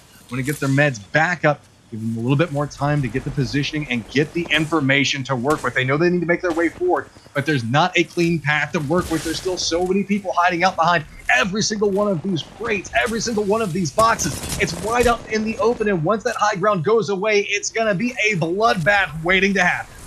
Energy did a really good job of popping that bubble second, was able to actually stay up top, but now a huge Gibraltar as well as the caustic gas from Sentinels. Shining Muffins, a team that we haven't even seen involved in this, starting to get involved, using that Gibraltar bubble, seeing if they can bounce back and forth, but you see McCarthy get dropped. Protect for the last one up gets dropped as well. Only 2 squads remaining. Sentinels, one of the last ones. Where's the other player? Just trying to use that shield and see if they can find the last player. I have no idea where he is, as he's just bobbing and weaving. Might be down below. Going to use that caustic trap and possibly get up his teammates. So buying some time here, taking a little bit of a breather. Looking at our last 2 teams, one actually behind them, nowhere actually nearby, and possibly could go for the revive, but it looks like they're just going to stay with the double shield. That's a lot of health to work with, and with that kind of dip there, has the ability to go down as shots coming out. He's going to need to peek, and just gets lasered. Looks like he wants to throw that caustic ultimate, and it doesn't matter. Sentinel's able to hold on and get the win here in game number 4. Sentinels were having to fight, scrap their way since the very beginning of this game, walk away with a ton of kills in addition to getting around victory. And I'd be super pleased off of that one, but that water treatment, I want more of that. We're like, I know everything was nice and fine on the other map, but once we get condensed back down, all these teams are stacking on top of each other. I want the chaos. I want the mayhem. Please. When the last fight is me taking a deep breath and talking until I can't breathe anymore, and then switching with you and you do the same thing, that's when you know it's a good final circle. So a lot of aggression coming out, and we talked about it. It was a little bit more passive at the beginning. Very minimal teams got down. The first team to actually get dropped was 303 when Fury was rotating in on the back end. And then from there, it was just one after another. And as soon as these guys got close to each other, it was non-stop chaos. TLP was on a big aggressive charge here. Were they able to get a couple kills for themselves? I'm curious to see on how many kills they got towards the tail end. But TSM, the first time I think for them that they've actually been the one in between multiple teams. And luckily for them, obviously we had one of the teams rotating in, and Sentinels that kind of backed off and peeked for that next information. But luckily for Sentinels, they did. This Wraith portal that you saw right after that, where they pushed across, was enough to get some information on the team on top of balcony. And that information alone is kind of what allowed them to lead the charge into this push.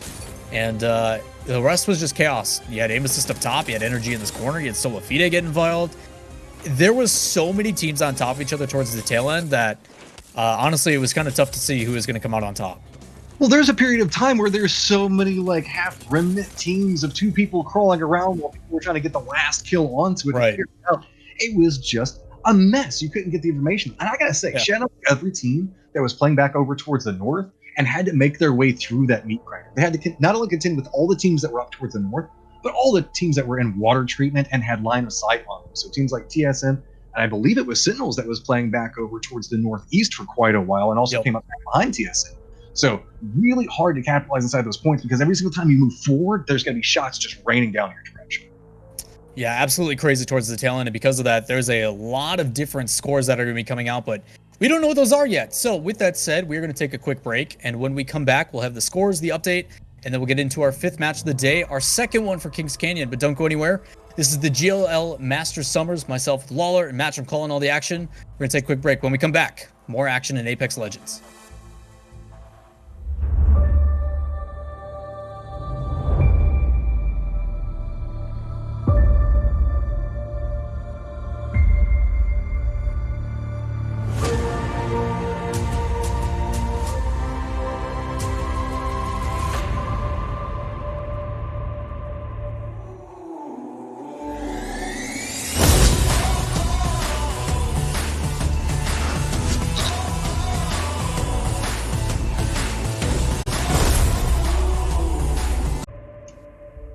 Welcome back, everybody, to the GLL Masters Summers. We had a crazy game in our last one as we jumped into Kings Canyon for the very first time. Roughly 15, 16 teams all fighting over water treatment, and we had a great action. I'm Lawler alongside Match. I'm calling all the action for you guys today. We greatly appreciate you guys being here. We're going to take a look at the scoreboard and see the updated results overall in our 5th game, or our 4th game here. We ended up seeing Sentinels come out on top at 54 points. With 15 kills in a first place. What a big swing for them. Yeah, I mean, good performance coming out from Sentinels. Back behind that, the closest team to them is going to be Shiny Muffin, Protect, at half the total points, all things considered. Big plays coming up from Sentinels. 15 kills. My God, that's just astounding. Amos is coming back and behind that. We saw them holding down the high ground for quite a while. Capital Esports, you had your eye on them for quite a while, and Team Superior back behind that, rounding out our top 5. But been a quiet day for Energy, finally starting to get a couple of kills on the board, getting 14 points for themselves as well.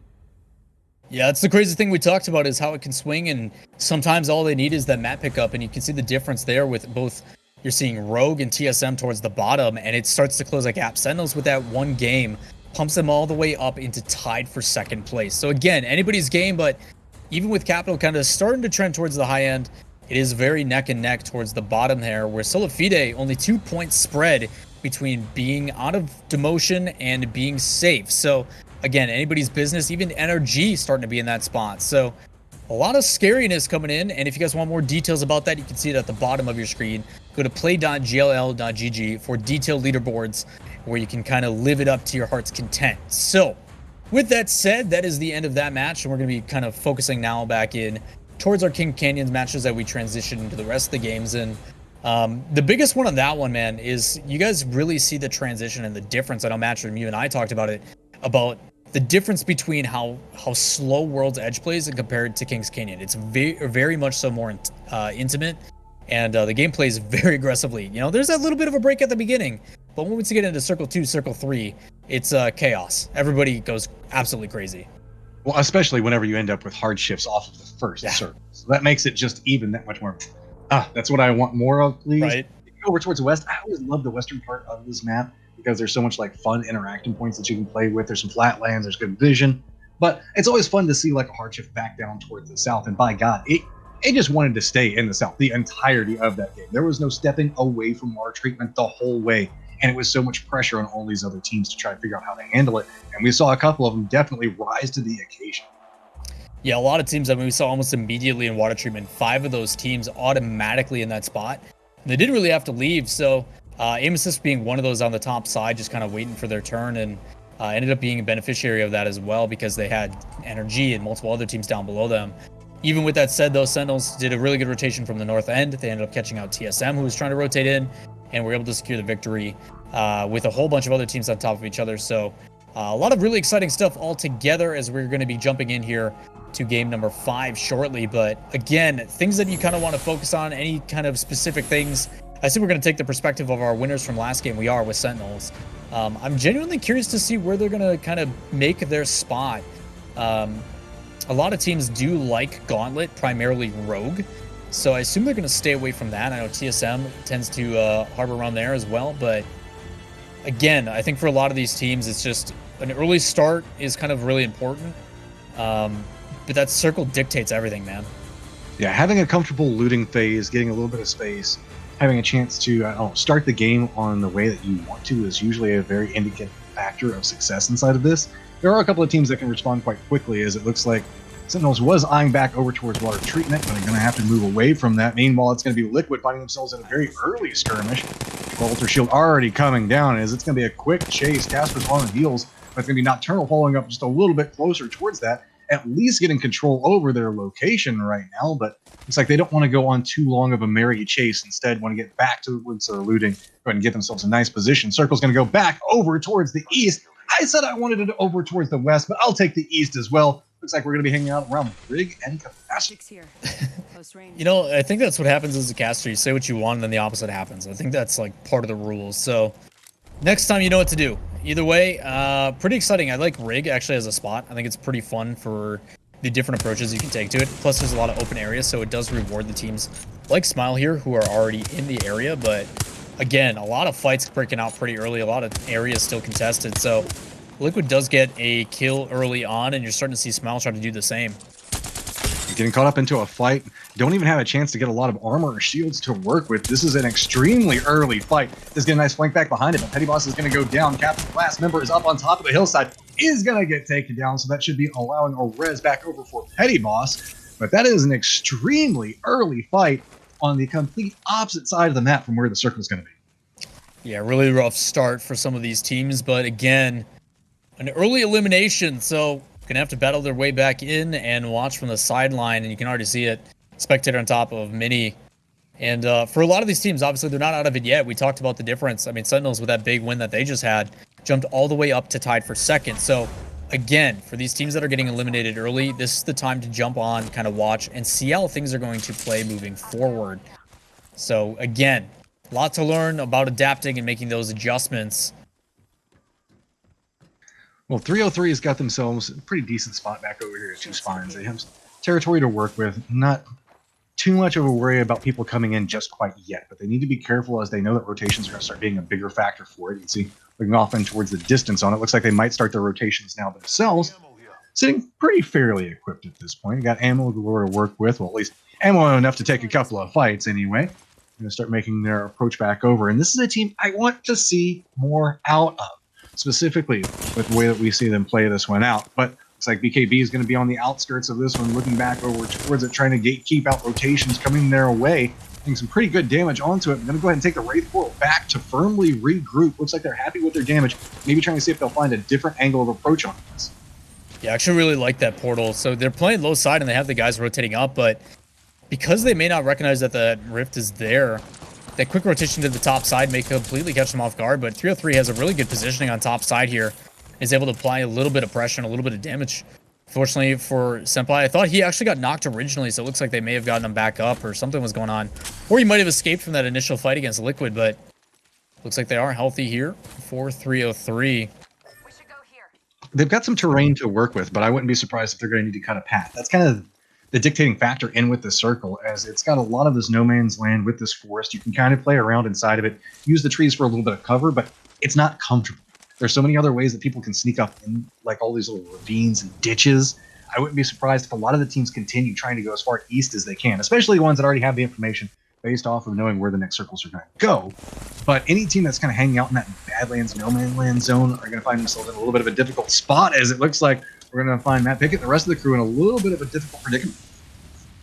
Yeah, just outside of capacitors is kind of an interesting one with all that, I guess, forestation like you're talking about.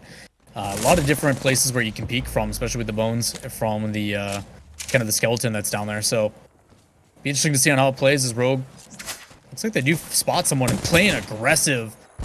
As Dropped gets up close and personal, puts a couple shots on for the R99 before he backs off. Very aggressive play and kit for him with the Pathfinder mobility and the R99 and Mastiff, but Gibraltar can allow them to back off a little bit as he does land a hit with that grenade on the shields over to his right, but trying to pressure, get that crossfire. He's going to chase it down, and he puts a ton of damage on.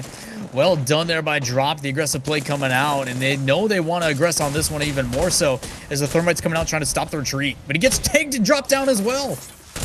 That's going to pump the brakes a little bit. Now you can see that Rogue's trying to figure out how they're going to handle this, turning a little bit more damage off. Looks like they are not going to have a lot of time to really work with. Keep in mind the zone's going to be approaching back up behind them. They know that they're in a race against time and they have some distance that they need to travel. On the other side of this, reses are coming through. Blind's got a little bit of an angle to work with, but neither team really wanting to be too aggressive just quite yet. Going for the Arc Star off the side of it, doesn't quite connect with enough damage. Going to go ahead and lead all the way out and around. Try to use the rocks as a cover point for this, but that's made him a little bit more vulnerable. Trying to get the shield cells back up. Finally, his teammate gets all of his shields in position that they might be able to go for a little bit of a play around this, but Sweet seems to have the exact same idea. Counterflank upon counterflank is the name of the game right now. So he's trying to get around on the outside angle for this. The zone's about to collapse onto both of them, trying to figure out how they're going to handle this situation. Looks like it's going to be a little bit more aggression coming through from Rogue, knowing the fact that they don't have too much time to work. I think nice thing though, this is circle one, so Rogue should be able to sustain this fight quite a bit, but it is a pretty big jump across. So luckily with the Pathfinder and the Wraith, they shouldn't have any issues to be able to jump down a portal or use that grapple if they need to get out. But that team probably rotating a little bit more to their right is the only thing that they want to be careful. They were trying to do a good job, like you said, of gatekeeping as both were getting pushed in, but I think both teams have the ability to kind of rotate pretty cleanly either way. But I think this is something that Snipedown's doing. He does, I think, possibly get spotted out by a Crypto, potentially. That team is still pretty far out. I mean, you can see it on the map here on the very left side, east of Runoff. That player's still there, looting up, just trying to find whatever they can to sustain health.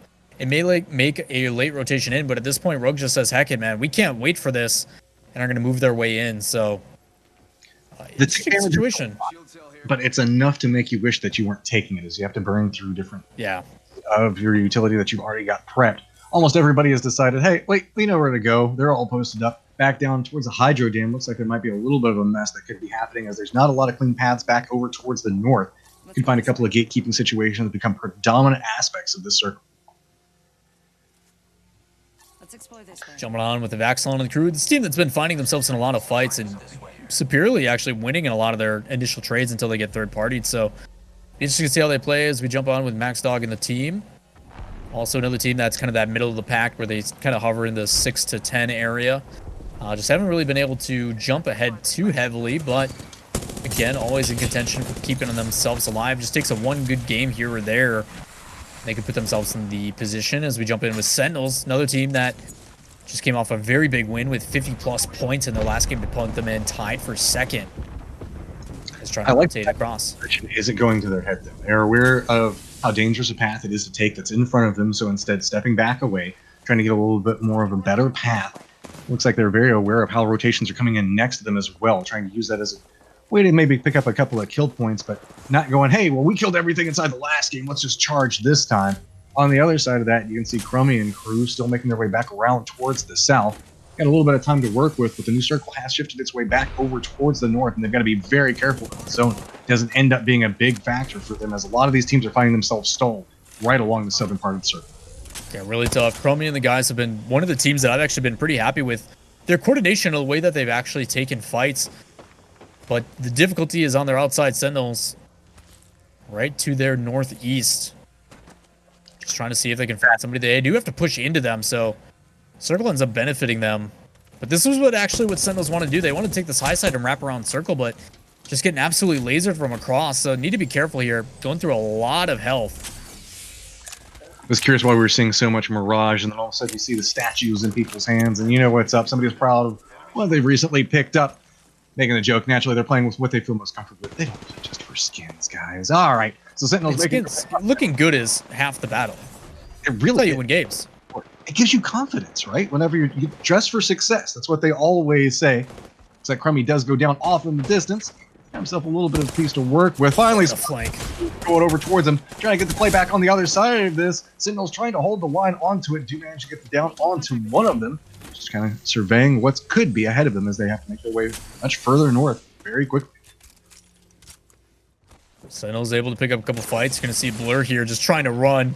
And as he throws down that bubble, that is his only chance to escape. But the high ground here from Crust is going to crack the shield. Only a couple more shots that need to land. And there's 39 damage, only 60 left.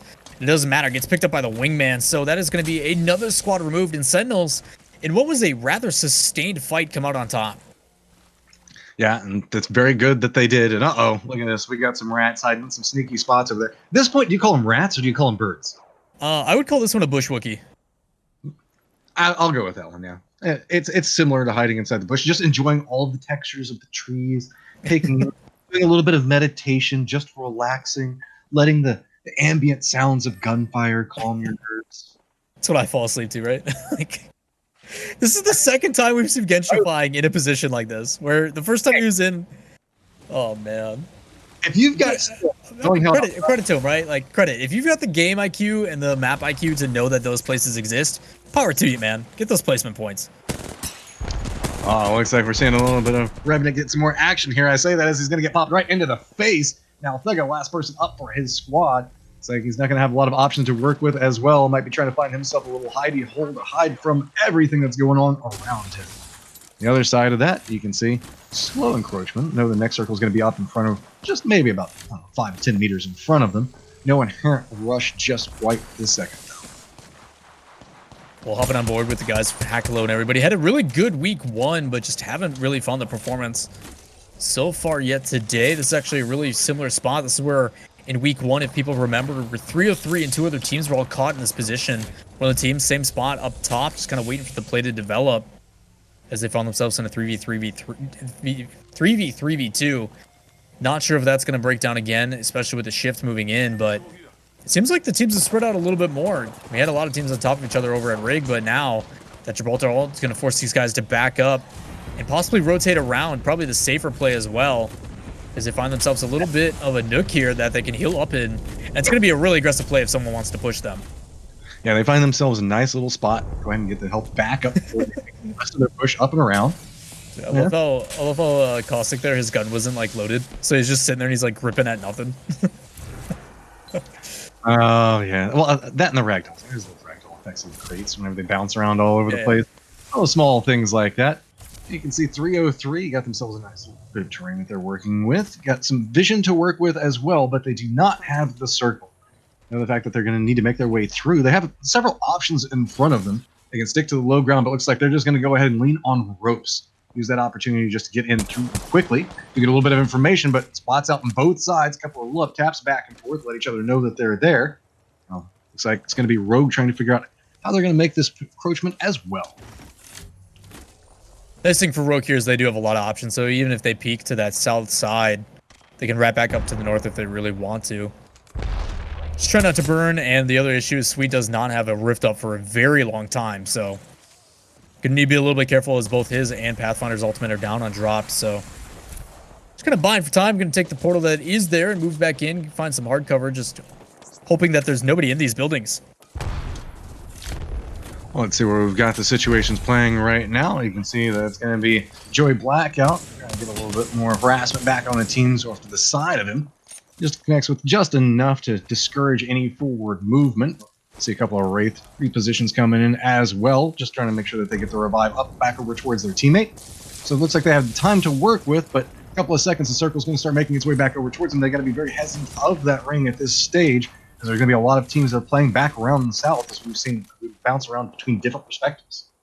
Yeah, Phoenix kid able to get one back all the way up, so Busby is going to be the one who kind of watches their back from the high ground, seeing if he can make sure nobody's rotating in.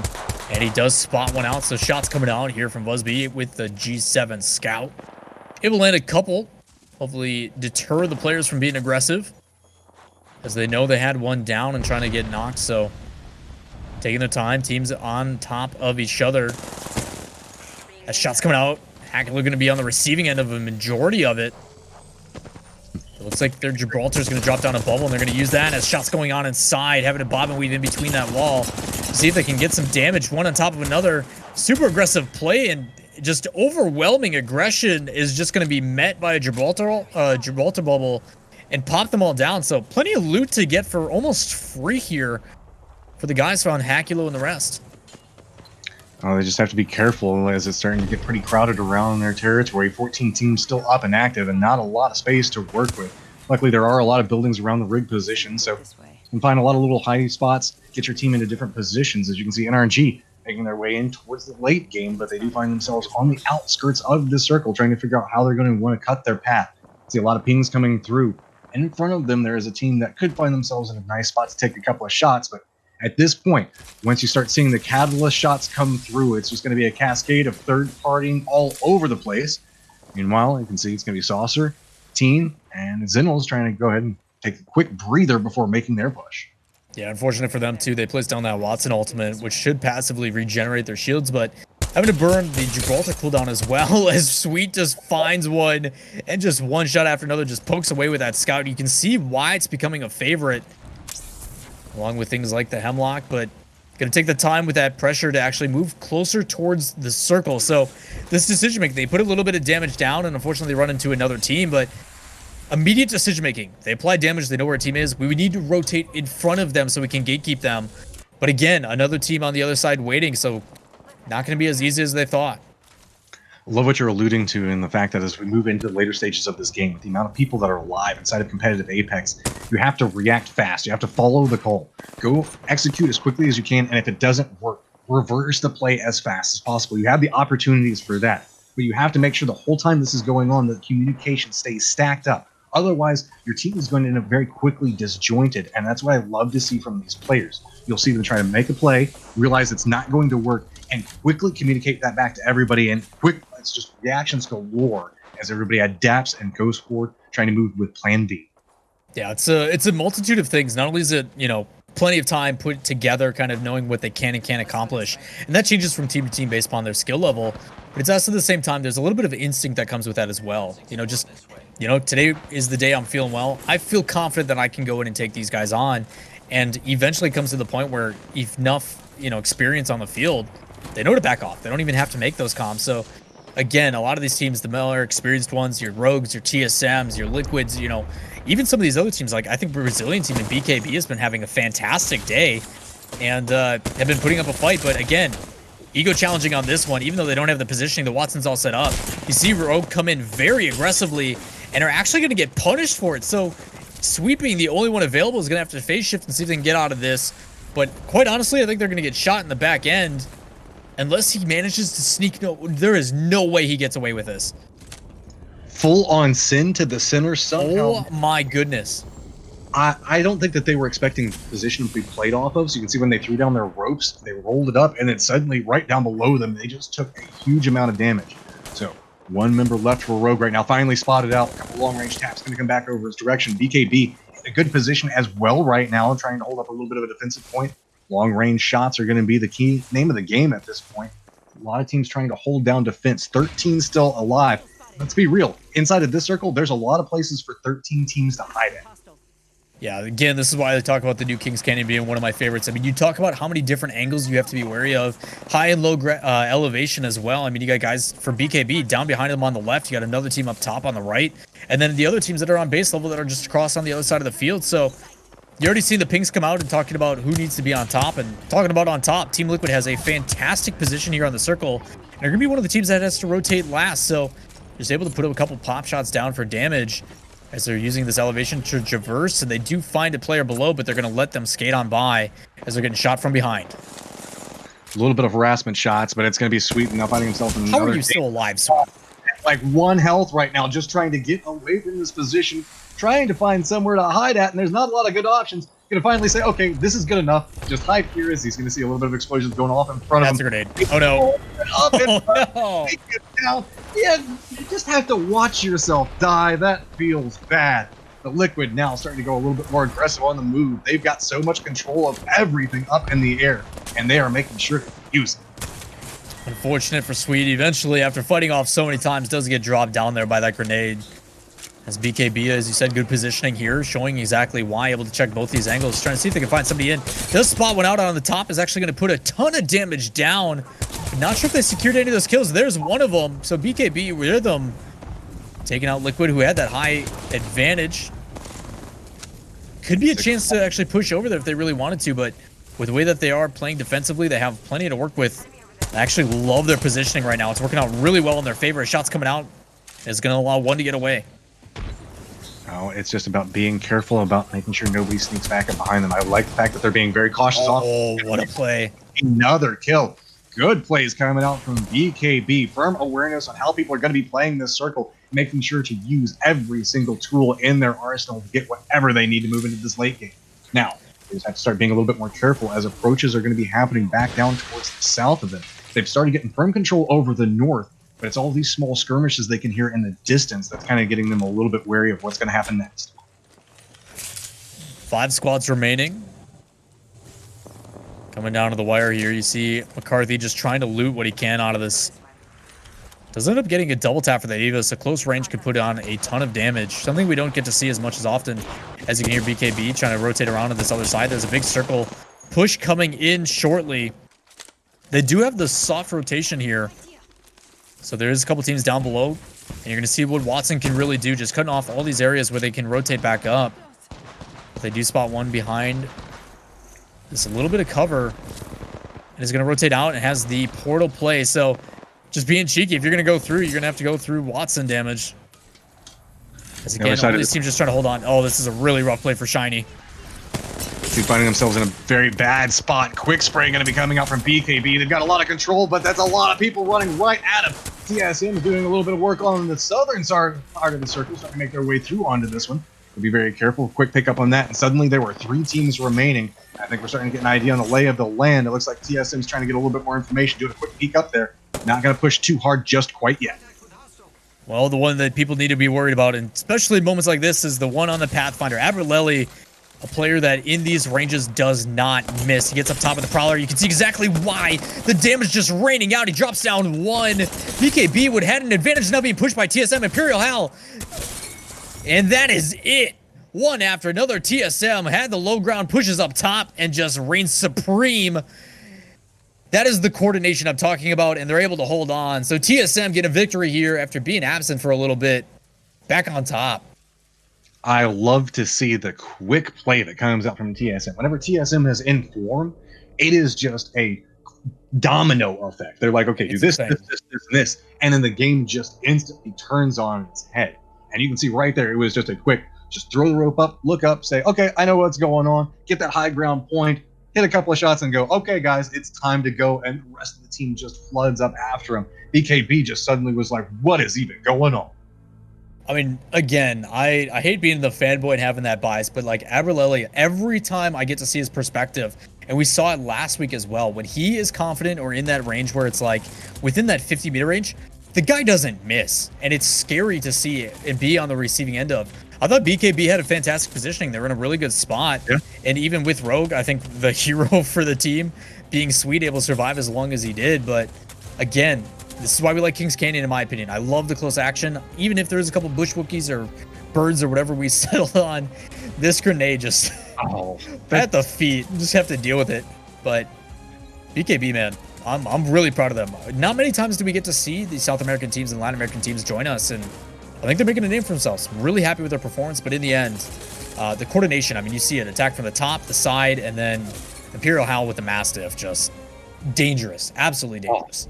God, yes, especially the way that they played that. Because remember, those teams with TSM pushed into a territory where they didn't have as much information as the other teams. The other teams were sitting there; they had an idea on where everything was going on. They heard the TSM fight, and so they started to prep for it. And the moment they started to prep for it was the moment that TSM just decided to turn it on. Now the question comes into play. We've seen TSM show up in the late game several times today. Kills also starting to pop up for them, and now finally getting a victory. Where is this going to put them at the overall leaderboard? That might be scary for a lot of these other teams.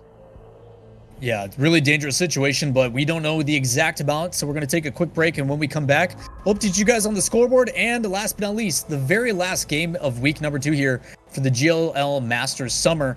We'll be right back. Don't go anywhere. More Apex Legends action coming up next.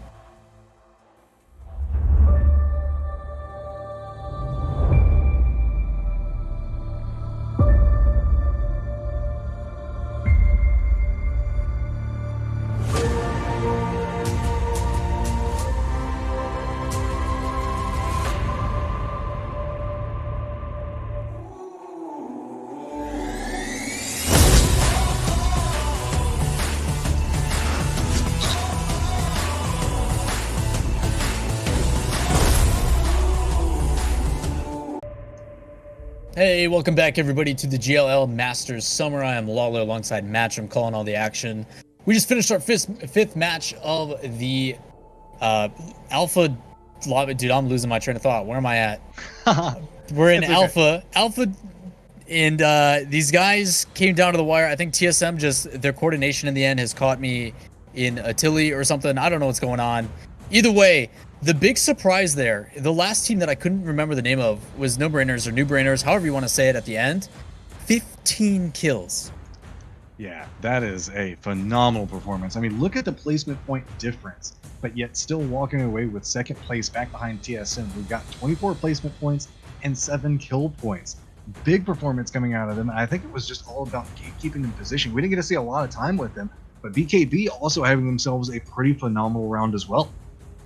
Yeah, a lot of interesting results there. I think the big one, though, that we stayed on top of was BKB. As we take a look at the leaderboard across everybody, you're seeing the differences here. But in what was Rogue tied, they actually kept it relatively close. Only 2-point difference, but TSM starting to slowly inch away. And with only 1 game left for the day, I mean, we're looking at those bottom 5. Those are the ones that we're going to be focused on. Solifide, Maxdog, 303, Capital, and Flying Sorcerers. All these guys trying to make sure that they break into that top half. Otherwise, they're going to get demoted and drop down to the Bravo League. All right, Solifide, I've got my eyes on you. 12 points. But that being said, aim assist has also been quite strong today, so there's still a couple of chances for these teams. Big performance can potentially put at least 16th, 17th, and 18th in touching position to move up into the top 15 spot. Elsewise, they're going to find themselves going back down to Bravo, having to work their way back up into the next week. Yeah, really difficult situation, obviously, across the board. These guys trying to earn those double points in the Alpha. But again, I think it's anybody's game. We saw NRG finally start to have a couple of results, and those have been the difference maker. They finally added a bit of a spread with 20 points between Solifide. So should be relatively okay for this week. We also saw a team like Team Liquid, who came in from Bravo, is staying in that spot roughly as well, towards kind of the lower half of the split, so finding themselves roughly in 11th area with next to energy. But again, hopping in with our leaders here is going to be TSM on the drop on our 6th and final match of the day, and we appreciate you guys all being here and tuning in to the GLL Masters Summer. But a lot on the line still, only week 2 out of 5, and a team like this, I can't wait to see the point totals at the very end to see where TSM sits. But credit to a lot of these other players coming in from the Bravo League and getting their nod towards the top half of the bracket. Questions that I have is that we've seen a hard shift back down to the south first circle and then back over towards the east. Are we going to get it again? Or are we finally going to get something friendly for these players? Because you know the players, they want a centered circle. They want something nice and comfy, but given the way we can look up on that mini map, I think it might be pretty far back over towards the west. Am I going to get what I wanted to start with? Is it finally going to happen? I hope so. You know, I think you just jinxed it as it goes to the top left. That's not too bad. So not too much water in this one. I think Pit is actually a really fun place to fight, even when Summit is there or not. But I like this spot because there is a lot of area in there that is not able to be, like, you can't inhabit that place. The other crazy thing is we jump on with Team 15 here. It's not showing with the API, but Blur is the team that got dropped by Liquid, I think, when they're rotating in. And they've already got 2 players dropped. So, yeah, I think this is normally TSM's drop point. I know they try to play with map a little bit. But that is rough. Yeah, this is a bad starting position. You can see that we've got to go the full distance across the map. And I think it's actually going to be Wreckful gentrifying. They're out looking around. They know that there's a remnant around here. They're sitting on a couple of kills. I like the fact that not going over and picking up loot. That's sometimes you can sneak away with that. Like a lot of times when you're in a dangerous position and you run by and you see somewhere that's like, oh, I need to open this loot crate. Maybe it'll give me something that I need. Instead, hide next to closed loot crates. People will run by them and see. Now you can just meander your way on by and hopefully not get spotted out. Okay, and an early drop here could be a big problem as he does get spotted out. So at this point, he's just got to make a run for it. There's no hesitation as the rest of the team is going to come out. Now, this is also a very difficult situation for Designful gentrifying and result. This information, this amount of noise that they are making as they chase this player down is a lot of information as he ends up... Okay. Deny the kill point. Deny the kill point. Don't give it to him. That was all part of the plan. He did not mean to jump off the waterfall. He... Well, a lot of times, actually, if you know that you're going to die, it's not the worst situation. You just go ahead and figure out a way to sacrifice yourself so that way you don't end up handing over that point. It's very, very true, but again, I assume he wanted to keep his team alive and still in this, but unfortunate for him, that is going to do it. He may have missed the zip line or something, but that is going to be the end of his day as we move forward. Team Liquid jumping on board with them as they're a little bit more centralized here. I was expecting a lot more out of Liquid today. It's sure they've had to be chasing a lot of circles. You can see that they've already lost one of their members. They've been having to fight very early. But this is a team that I feel is a lot stronger than their present placement. Yeah, Liquid was a team that in our first week, we kind of had the assumption of like, well, we're surprised you guys aren't actually in the alpha lobby. And I think it's a lot of times where a lot of these teams are having difficulties with kind of this meta shift. You know, we did talk about the aggressive play style, and Kings Canyon is something I think they're a little bit more familiar with, even with the map adjustment. But overall, I do feel that now that teams have kind of gotten back to their comfort zone, you know, the Watsons and the more defensive play styles, Costa coming in, I do feel that the lobbies have become a little bit tighter because of that. They're not as easy to kind of skate by. I mean, Liquid obviously has a lot of talent on that roster, but I don't think they've really hit that groove yet. I think a lot of the teams like TSM and Rogue are putting themselves ahead because they have gone back to that familiarity. While Liquid's still starting to kind of get into that transition again. So, not as easy as we see shots coming out here from Vuzby trying to put a couple players down. They do get Cannon DD on the back end. So, something that we don't really see often is a Spitfire actually coming into action. Hey, I love the Spitfire. Like, oh, me too. It's a lot of room for error. Yeah, don't have the best aim in the world, and sometimes the Spitfire is the gun for you. Just get close, pull the trigger, and something will go in your favor sooner or later.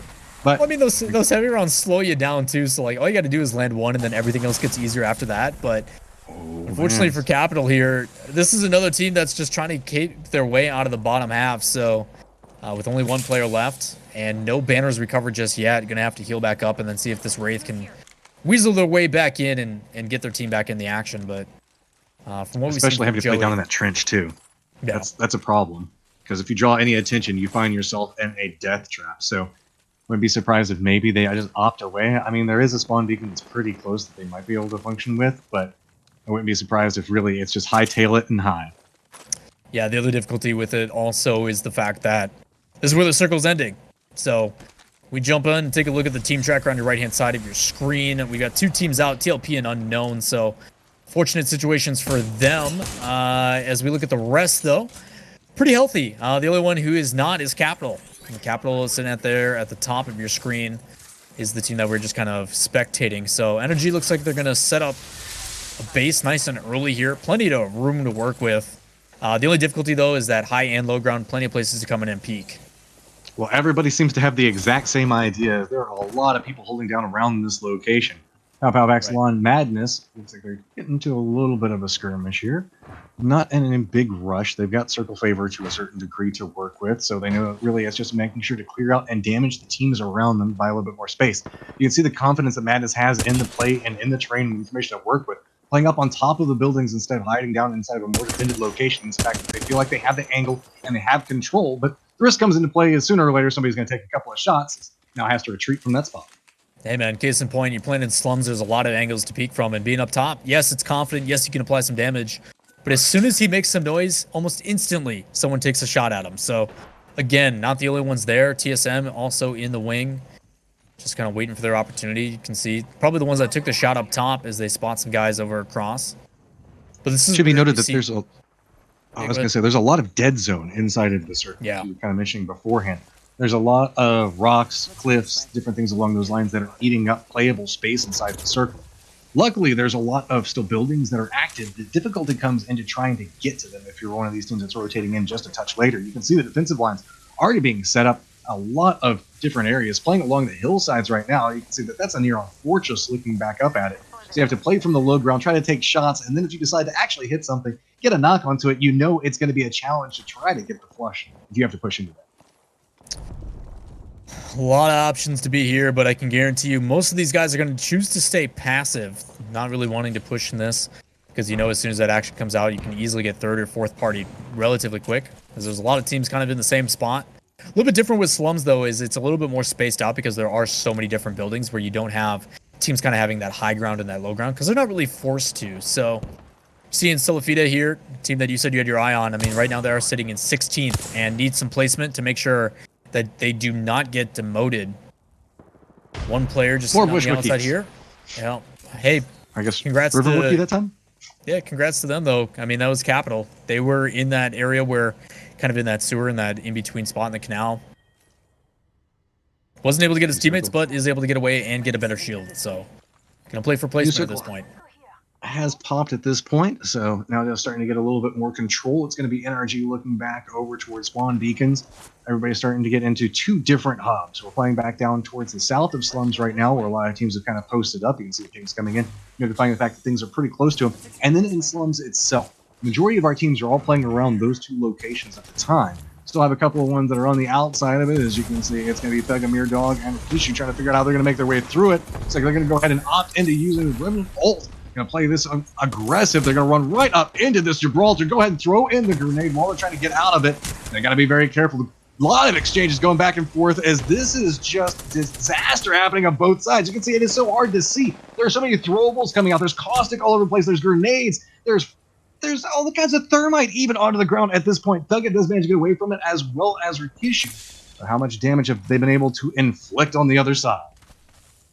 Really scary thing too, because it looks like the other team pushed immediately towards that pylon and wanted to shoot it down. So not sure if that knock was from that or if it was a player on the back end side, but it doesn't matter.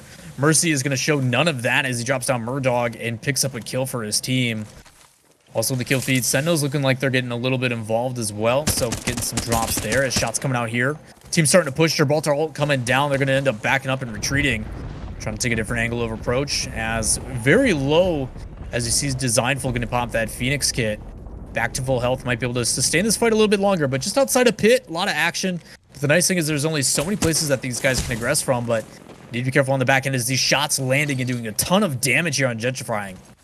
Not a lot of armor on this team to work with right now, so you can see that's why they're kind of doing a little bit more hit and run style and get a little bit of an idea on what's happening around them. They do have a lot of control back over towards the center of pit right now, but the problem is a lot of these teams are starting to get more, I guess, equipped, more armored at this point. So that means that it's going to be much more pivotal for them to hit the shots and make sure to burn through that armor early. Other side of this, it's still going to be Sentinels bouncing around, trying to get a little bit more idea on what's going on in the slums around them. But they have to be careful off of that, as taking a little bit of damage off of it, going to step back and try to go for a little bit more of a recoup. They know that they're going to need to make their way back over towards the north, but don't have a lot of options to really push to that location. Really good patience there by Senna as well. Rather than taking the shot on that redeploy, just sitting there waiting for information. It's actually going to force this team to rotate back down. So Mercy, the one who got the finish on that kill, it's going to be the team that is rotating back in here. A lot of these teams trying to cover their south end. There's a couple people still rotating up from the bunker area just south of runoff as well. So 3 teams kind of on the back end here. Need to be careful as they push up. Checking the angles, making sure that there's nobody inside this compound. Well, 18 teams alive. There's going to be somebody around almost every single corner as you make your way forward, and that's where the hesitation from all of these teams is coming from. You still have Sentinels that's holding down the high ground, trying to get a little bit more damage into it, but has to be careful, trying to get the angles back over towards it. Realize that every single time they go for a peek back over, they're in a little bit of trouble trying to get the spray up and close and personal. Just going to go ahead and connect on that one. Quick takedown of the Gibraltar, moving up and forward. They're going out for the flushes on this as well. It looks like the Solo is still trying to hide their way out and just get away from this. And yeah, going to cut a path back over towards the north, trying to dodge every single bullet as it comes through and narrowly just zipping by them. It looks like going to get at least a little bit of breathing room, but going to have to be running into the arms of other potential teams, knowing the fact that they still have a long way to go back up towards the north. You want to talk about it being a good trade, but can you really call it a trade if nobody even takes damage? What a fantastic play. Unfortunately for Akalo, he's going to have to back off as we saw with that raid. So living to fight another day as Murdog trying to peek this. Getting hit left and right. Going to get pushed from the different side. Sentinel's been doing this so far everywhere on the outside here as they drop another one down, just putting shots on where he thinks they may be. Peeks out the door, and this Eva doing a ton of damage, but it looks like Peach is going to have to peace out. Drops the bubble, re-peeks, seeing if they can find somebody, and gets silenced by the Redman, but it doesn't matter. The shots are there. He drops it down. That's another team wipe for Sentinels, trying to take first place. Love this play style coming out of the Sentinels. Take the mid game and make it completely dominant. They've been racking up kill after kill, and it seems like this seems to be the recipe for their success. NRG finding themselves in a little bit of a peak battle, and knows the fact that they've got teams that are pretty close. Looking back over towards the other side of this, TSM now finding themselves in a little bit of trouble. One of their members already down, just trying to barricade doors, getting a little bit more space out of this, trying to get the res, but know the fact that there is an aggressor just on the other side of it. Has to be careful based off of these peaks, as Solarpedia is trying to find a different angle to approach off of. Not going to find anything to really work with just quite yet, as again, it's going to be the Thermite coming out in front of them. Not a lot to work with just quite yet, but finally going to opt into trying to make a little bit more of a push. Really good play as well from that bubble on the inside for Solofide. Able to place it perfectly so they have space on the back end to play safe, but then on the ability to use that Arc Star to still remove the door. So TSM in a really difficult spot, caught between a rock and a hard place. 2 players actually trying to pinch them from both sides.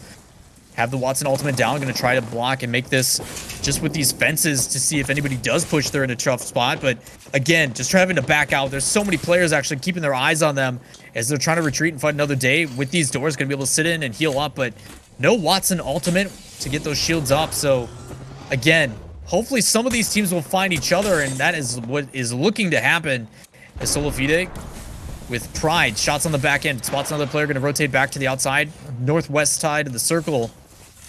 With 3 teams on top of each other at this point, nobody has dropped. Literally nothing has changed. Just a lot of damage and a lot of heals coming out. It ends up being an influencing factor. The longer this goes on, as with these fights being contained in these areas, the longer that they go on, that just means more and more meds that have been burned out, and that means the fact that these late game fights are going to be that much harder.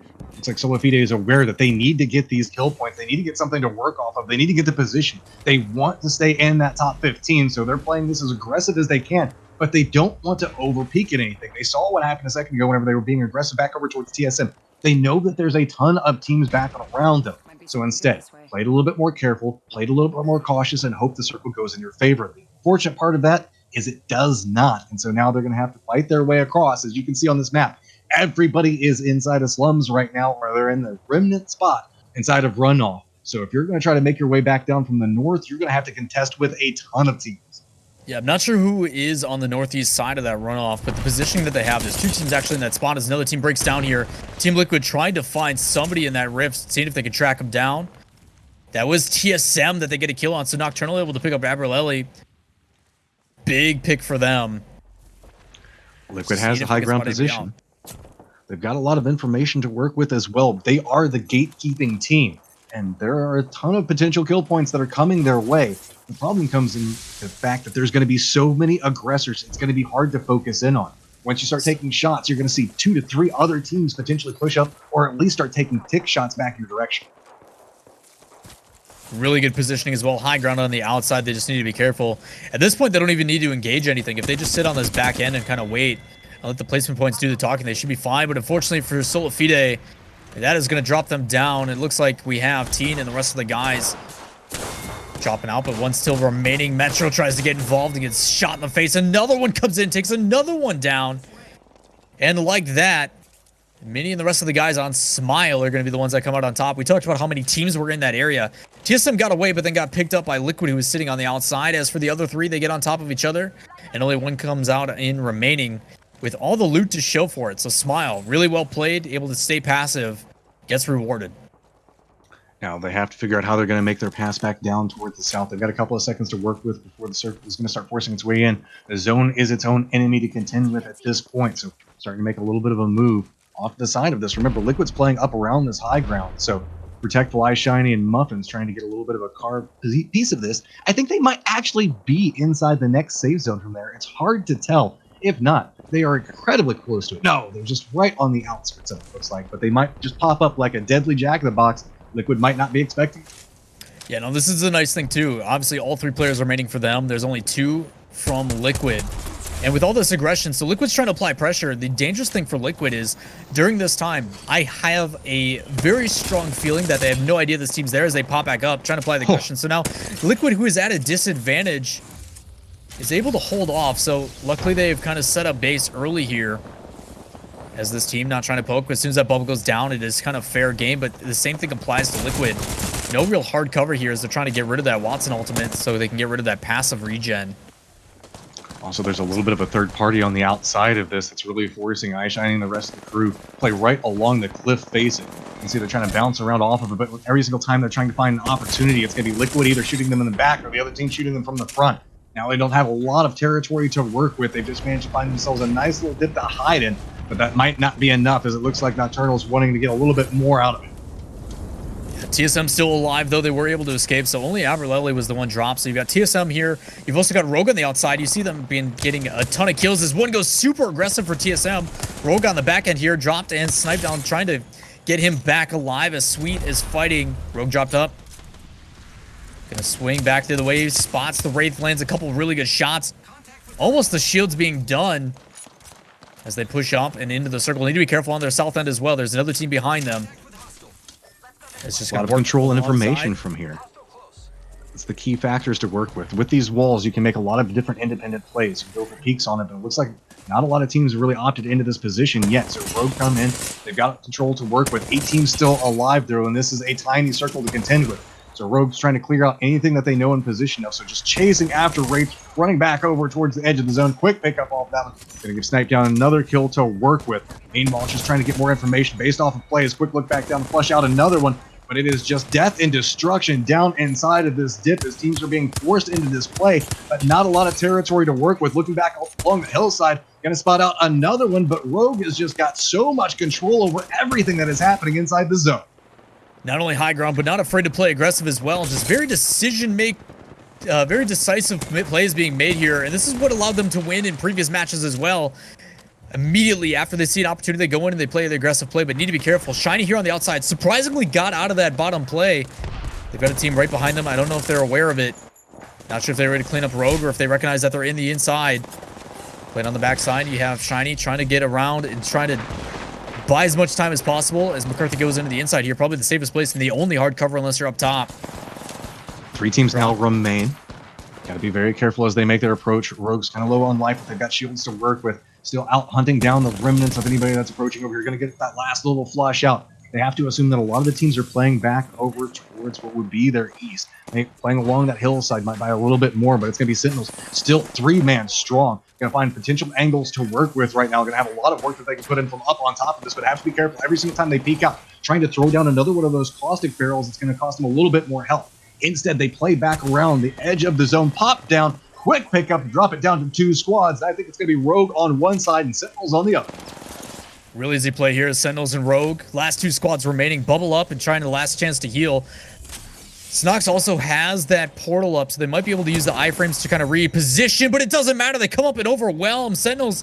Another victory for them over Rogue, and that could be what pushes them into the top as TSM got removed by Rogue as well. Nice plays coming out in the tail end of this from Sentinels. They managed to put everything together, and again, it's just aggression coming up from these guys, especially towards, I guess, the late early game. How do you define that? Once you're moving into the rotations inside of first circle, that's where they start to come alive, start trying to pick up kills, and then from then, it's just pick on every single team around you, and it is just coming up dividends. I mean, you're looking at these last couple of teams, so you're talking 24 points for Sentinels, another big jump for them. But I think the big difference that's going to make up for it is the fact that Rogue in that was the aggressor. They had a lot of kills, removed plenty of teams on the back end there. So even though they may miss a little bit on the placement points, I think their aggression and their kills and the fragging that they put on a lot of those teams that were kind of in that area are going to be the difference maker as we take a look at the highlights here. And that was pretty much the game. Sentinels, very passive, fought when they needed to. They dominated the midfield game, but towards the end, they know when to back off, be a little bit more passive, play a little bit smarter on that last engagement, and pick their battles, and they did just that. It's what allows them to get the victory. Across the board, we saw a ton of teams in slums, like you and I mentioned, and it didn't matter who was fighting. It was a bloodbath everywhere. Well, often you see it inside of Apex that whenever you're playing, you start having to play a lot very reactionary. You have to start playing off of how other teams want you to play. You start being controlled. You can't move the way that you want to. Sentinels plays a completely controlled game. They know how they want to approach almost every single fight at every step of the approach. The only problem is, whenever they take that aggression, sometimes it can backfire into their face. On the other side of that, though, Rogue coming away with a solid performance, like you were talking about, getting a lot of kills. This could be very big for them. Yeah, very big jump, and I mean, we've seen it. Kills weighted heavily, plus they're double the points. I mean, that can make a very large difference, but as we kind of show the highlights, you can see the difference in contrast of how these guys are approaching the game, where in the beginning it was more so about positioning and kind of getting into the right spot, and then it's like, okay, last game, we've secured our spot, we know we're not going to be in the bottom 5. Let's go for some frags, and that's what you and I know enjoy. We want the American, very aggressive play style, and we got just that. So as we take a look here at the highlights, we're going to kind of work through our day. Towards the end here, there was a lot of battles, but water treatment, geyser, whatever you say, we got action across the board, and I think the kind of thing that remains true is the teams that are a little bit more notable are the ones at the top. Yeah, it's just a matter of maintaining that consistency, and even in whenever everything seems like it's against you, finding some way to collect another 1 or 2 points. Make sure you can keep yourself at the top of that leaderboard. Sentinels popping off big inside of this round as well, as it was just a constant huddle as teams upon team were just stacking across water treatment, leaving near on nowhere to go as we just continued to push back down around the south. I mean, we ended up, I think, just about as far down to the south as you can go in water treatment. Yeah, I mean, we were talking at the beginning, it was a little bit more passive, and because there was such a hard shift, we didn't really see any action because everybody was trying to rotate there. And at one point, I think there was a good, like, 15 teams all in water treatment. Yeah. And just after that, it was you and I just taking a breath and then talking constantly because there was so much action going down. But that's what you love to see, is the fact that all these teams piled on top of each other, and you can see the different of approach, whether it be high ground, Sentinels, who had to make a big approach from that north end that we thought was going to be in the open, take that time to push a little bit sooner, and then they catch out TSM, and then they work into their position, and then after that, they use their gun skill to take over where aim assist is on top, and then take that last battle. So really good plays from them all around as we then jump into the highlights for the next game. A little bit different story there, where the teams and the way that they approach the game, I think, is when you start to see the adaptation and the, I guess, the level of comfort. I think there's a little bit different in what we saw when it came to the meta. I think we're definitely going back to what guys are really comfortable with. I think it's why you're starting to see Rogue and TSM and these other teams. But you did get to see a little bit of crypto play come involved as well. Well, it was only a matter of time before people just knew that information control was going to be a quality feature inside of how you could approach. It's always nice to have something that's going to give you survivability, but it's also nice just to avoid every part of the fight if you have the tools to work with. And it felt like as we moved into Kings Canyon, Speaking of the devil, yeah, in Kings Canyon, it felt like we had so many different plays coming out from Sentinels. That hurts my soul every single time that I see that. We've all been in that situation where the grenade rolls right up on you and you're like, please, no, I'm far enough away, right? And it just pops off and kills. yeah, at the end though, TSM showing why they're one of the best. Even though they had that engagement, you know, BKB and shouts to a Brazilian team coming in had a really strong performance on the back end there. We're able to keep, I mean, they took down, I think it was Liquid that was rotating on the top end there that they picked off. And then from there, it was more so like, okay, we have the high ground, we have the positioning, we know there's a fight going down below us. And they set up the fences with Watson. They make sure that they're going to bunker down there. But it doesn't matter. TSM, you have Abruleli goes up top with the Pathfinder. First peek, not a good one. Drops back down, comes back again, and then that entry-level frag just comes in, and then the rest of the team, Imperial Hawk cleans up with a Mastiff, and there was literally nothing they could do. So TSM has always been in talks towards the top end here, but they've been getting some wins as well with some pretty big kills to go along with it. Well, we've seen them repeatedly end up inside of the top 5, walking away with a lot of kills inside of this. We haven't been watching them as much as I know a couple of people have been talking about, like, oh, how come we're not watching TSM? Or we caught them here and there, but just because of the fact that we haven't been watching them all that much, don't think about the fact that they haven't been out there killing and getting a lot of points. They've been putting in a lot of work today, and that last round shows the fact that whenever TSM decides to step it up, they can just put on an amazing performance, because I thought that they were in the disadvantaged position there, but they quickly turned that one around. Yeah, surprisingly enough, those are the ones where you want to take those peaks. But again, that's kind of the level of respect that some of these players have is, you know, they look at that kill feed and they hear the shots and they're like, okay, I don't want to really challenge that because I know if I do, my head is going to get ripped off. So again, those are kind of the advantages that some of these teams have earned that level of respect. And sometimes it's actually a detriment where teams respect these players too much to where they're actually giving them an advantage. As soon as BKB heard that fight going on, they need to be careful, obviously, the team to their south, but they also need to make sure that they kind of third party that and kind of pick up those free points, because those are kind of the make and break and pushing them into that different position. So I am happy for BKB. They found themselves kind of in the middle of the pack, despite some of their other players in their region having a difficult challenge. But again, that's kind of the exciting thing about these lobbies, is that at the end of the day, it is anybody's game. Everybody has that capability. We saw the difference with Sentinels. You know, Sentinels started pretty slow. They're pretty much our 303 for this week. Start slow, have a big win, get 50-some points. Now they're tied for second, and they're in the top 3. So, really, you reminded me of 303. No, I'm sad. No, I'm sad. Dude, 303 had a not okay day. Yeah, I came in with high hopes. I'm a sucker for an underdog story, right? So whenever you have a team like 303 that manages to step up and is competing with TSM and Rogue and making a challenge for the top of the leaderboard, like, that's what gets me going. I want to see stuff like that. And I was really hoping that they'd be able to continue that trend today, but it just, my heart hurts. Hey man, that's why you jumped on with HRN, right? Yeah, that's right. I'm not a bandwagon at all. I don't know what you're talking about. Hey man, you do what you got to do. I mean, the storylines kind of tell themselves at this point, but yeah, it's been back and forth. I think some of the other ones, no-brainers or no-brainers, or however you want to say their name. Another team that I think has been solidified is kind of that middle of the pack, and that's not necessarily bad because they continue to perform week in and week out. That's a level of consistency that's not easy, but I can't wait to take a look at the scoreboard to kind of see how things actually played out as we take a look here for our last match. If I'm correct, Sentinels on top, another 46 points. Rogue, talking about kills, very close, just one more. So Sentinels able to clean up pretty well. But I'm looking at some of these other ones. 303, TSM dropped very early on before all that action went down kind of in that ravine area. The one that's kind of sticking out to me is I talked about the fact that I had my eyes on Solo Fide and how they were going to make it inside this last round. Well, no points walking away from that one. Aim Assist was right on the cusp. Do manage to pick up 8 points. That could be extremely influential as we look through. I know a lot of fans right now are cheering on BKB, so going to be happy to see them walk away with 10 points. But Sentinels and Rogue walking away with 46 and 42 points between them. Man, that's intense. Yeah, we look at the results, and for the first time in our very first week, TSM had a massive lead of like 30, 40 points. Not this time. Team Sentinel is able to step up absolutely clutch. 126 points puts them at #1 overall, and that's something to be discussed. Obviously, TSM Rogue, this is now 2 weeks where both of them have been in the top 3 both times. This is a accumulation of 5 weeks of league play.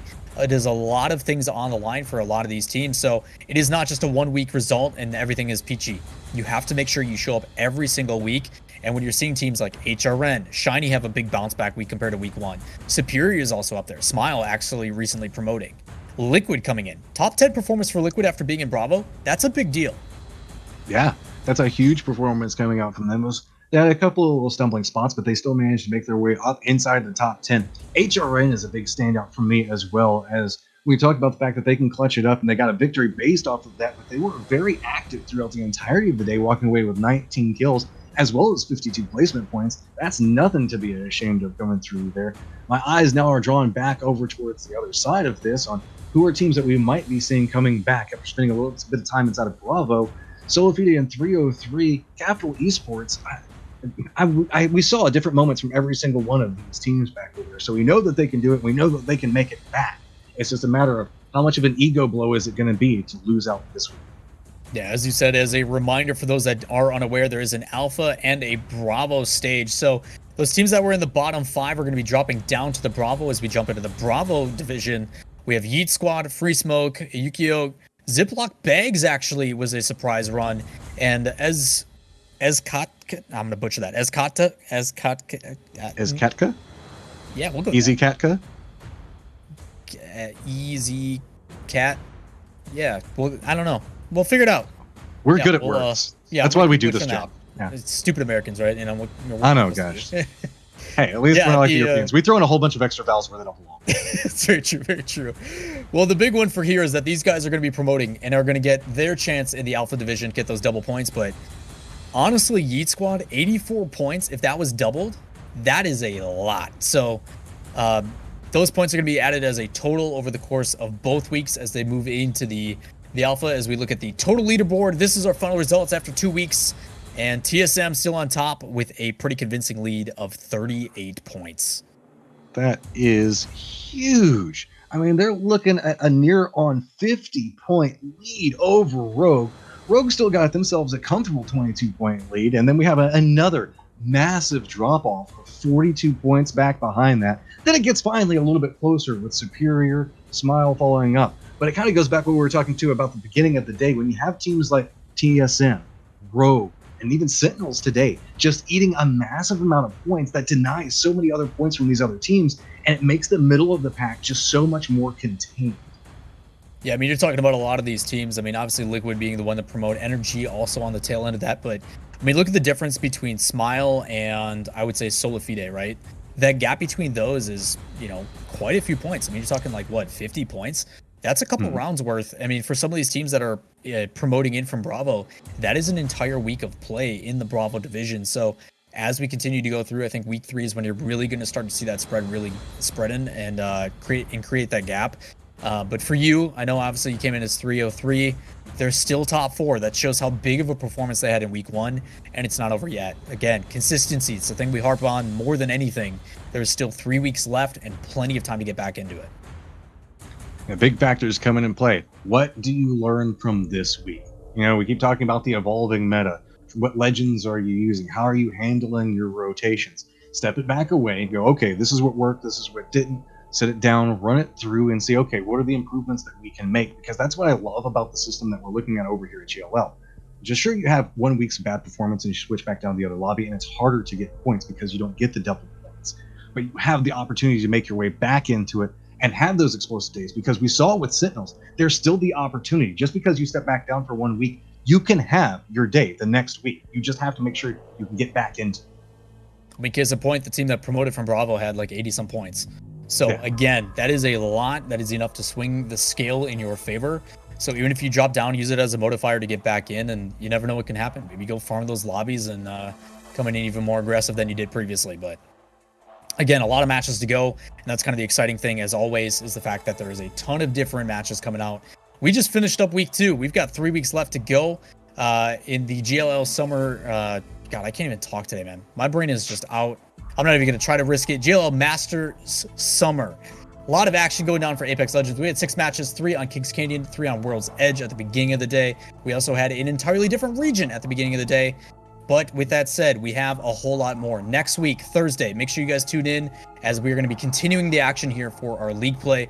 But that is going to do it for us. Myself, Lawler, and Matchup calling the action today. Shoutouts to the production, everybody behind the scenes, giving us all the action and providing us some of those silly angles of people hiding in bushes. Without them, this would not be possible. But that is going to do it for us. And we wish you guys a good rest of your night. Have a good one.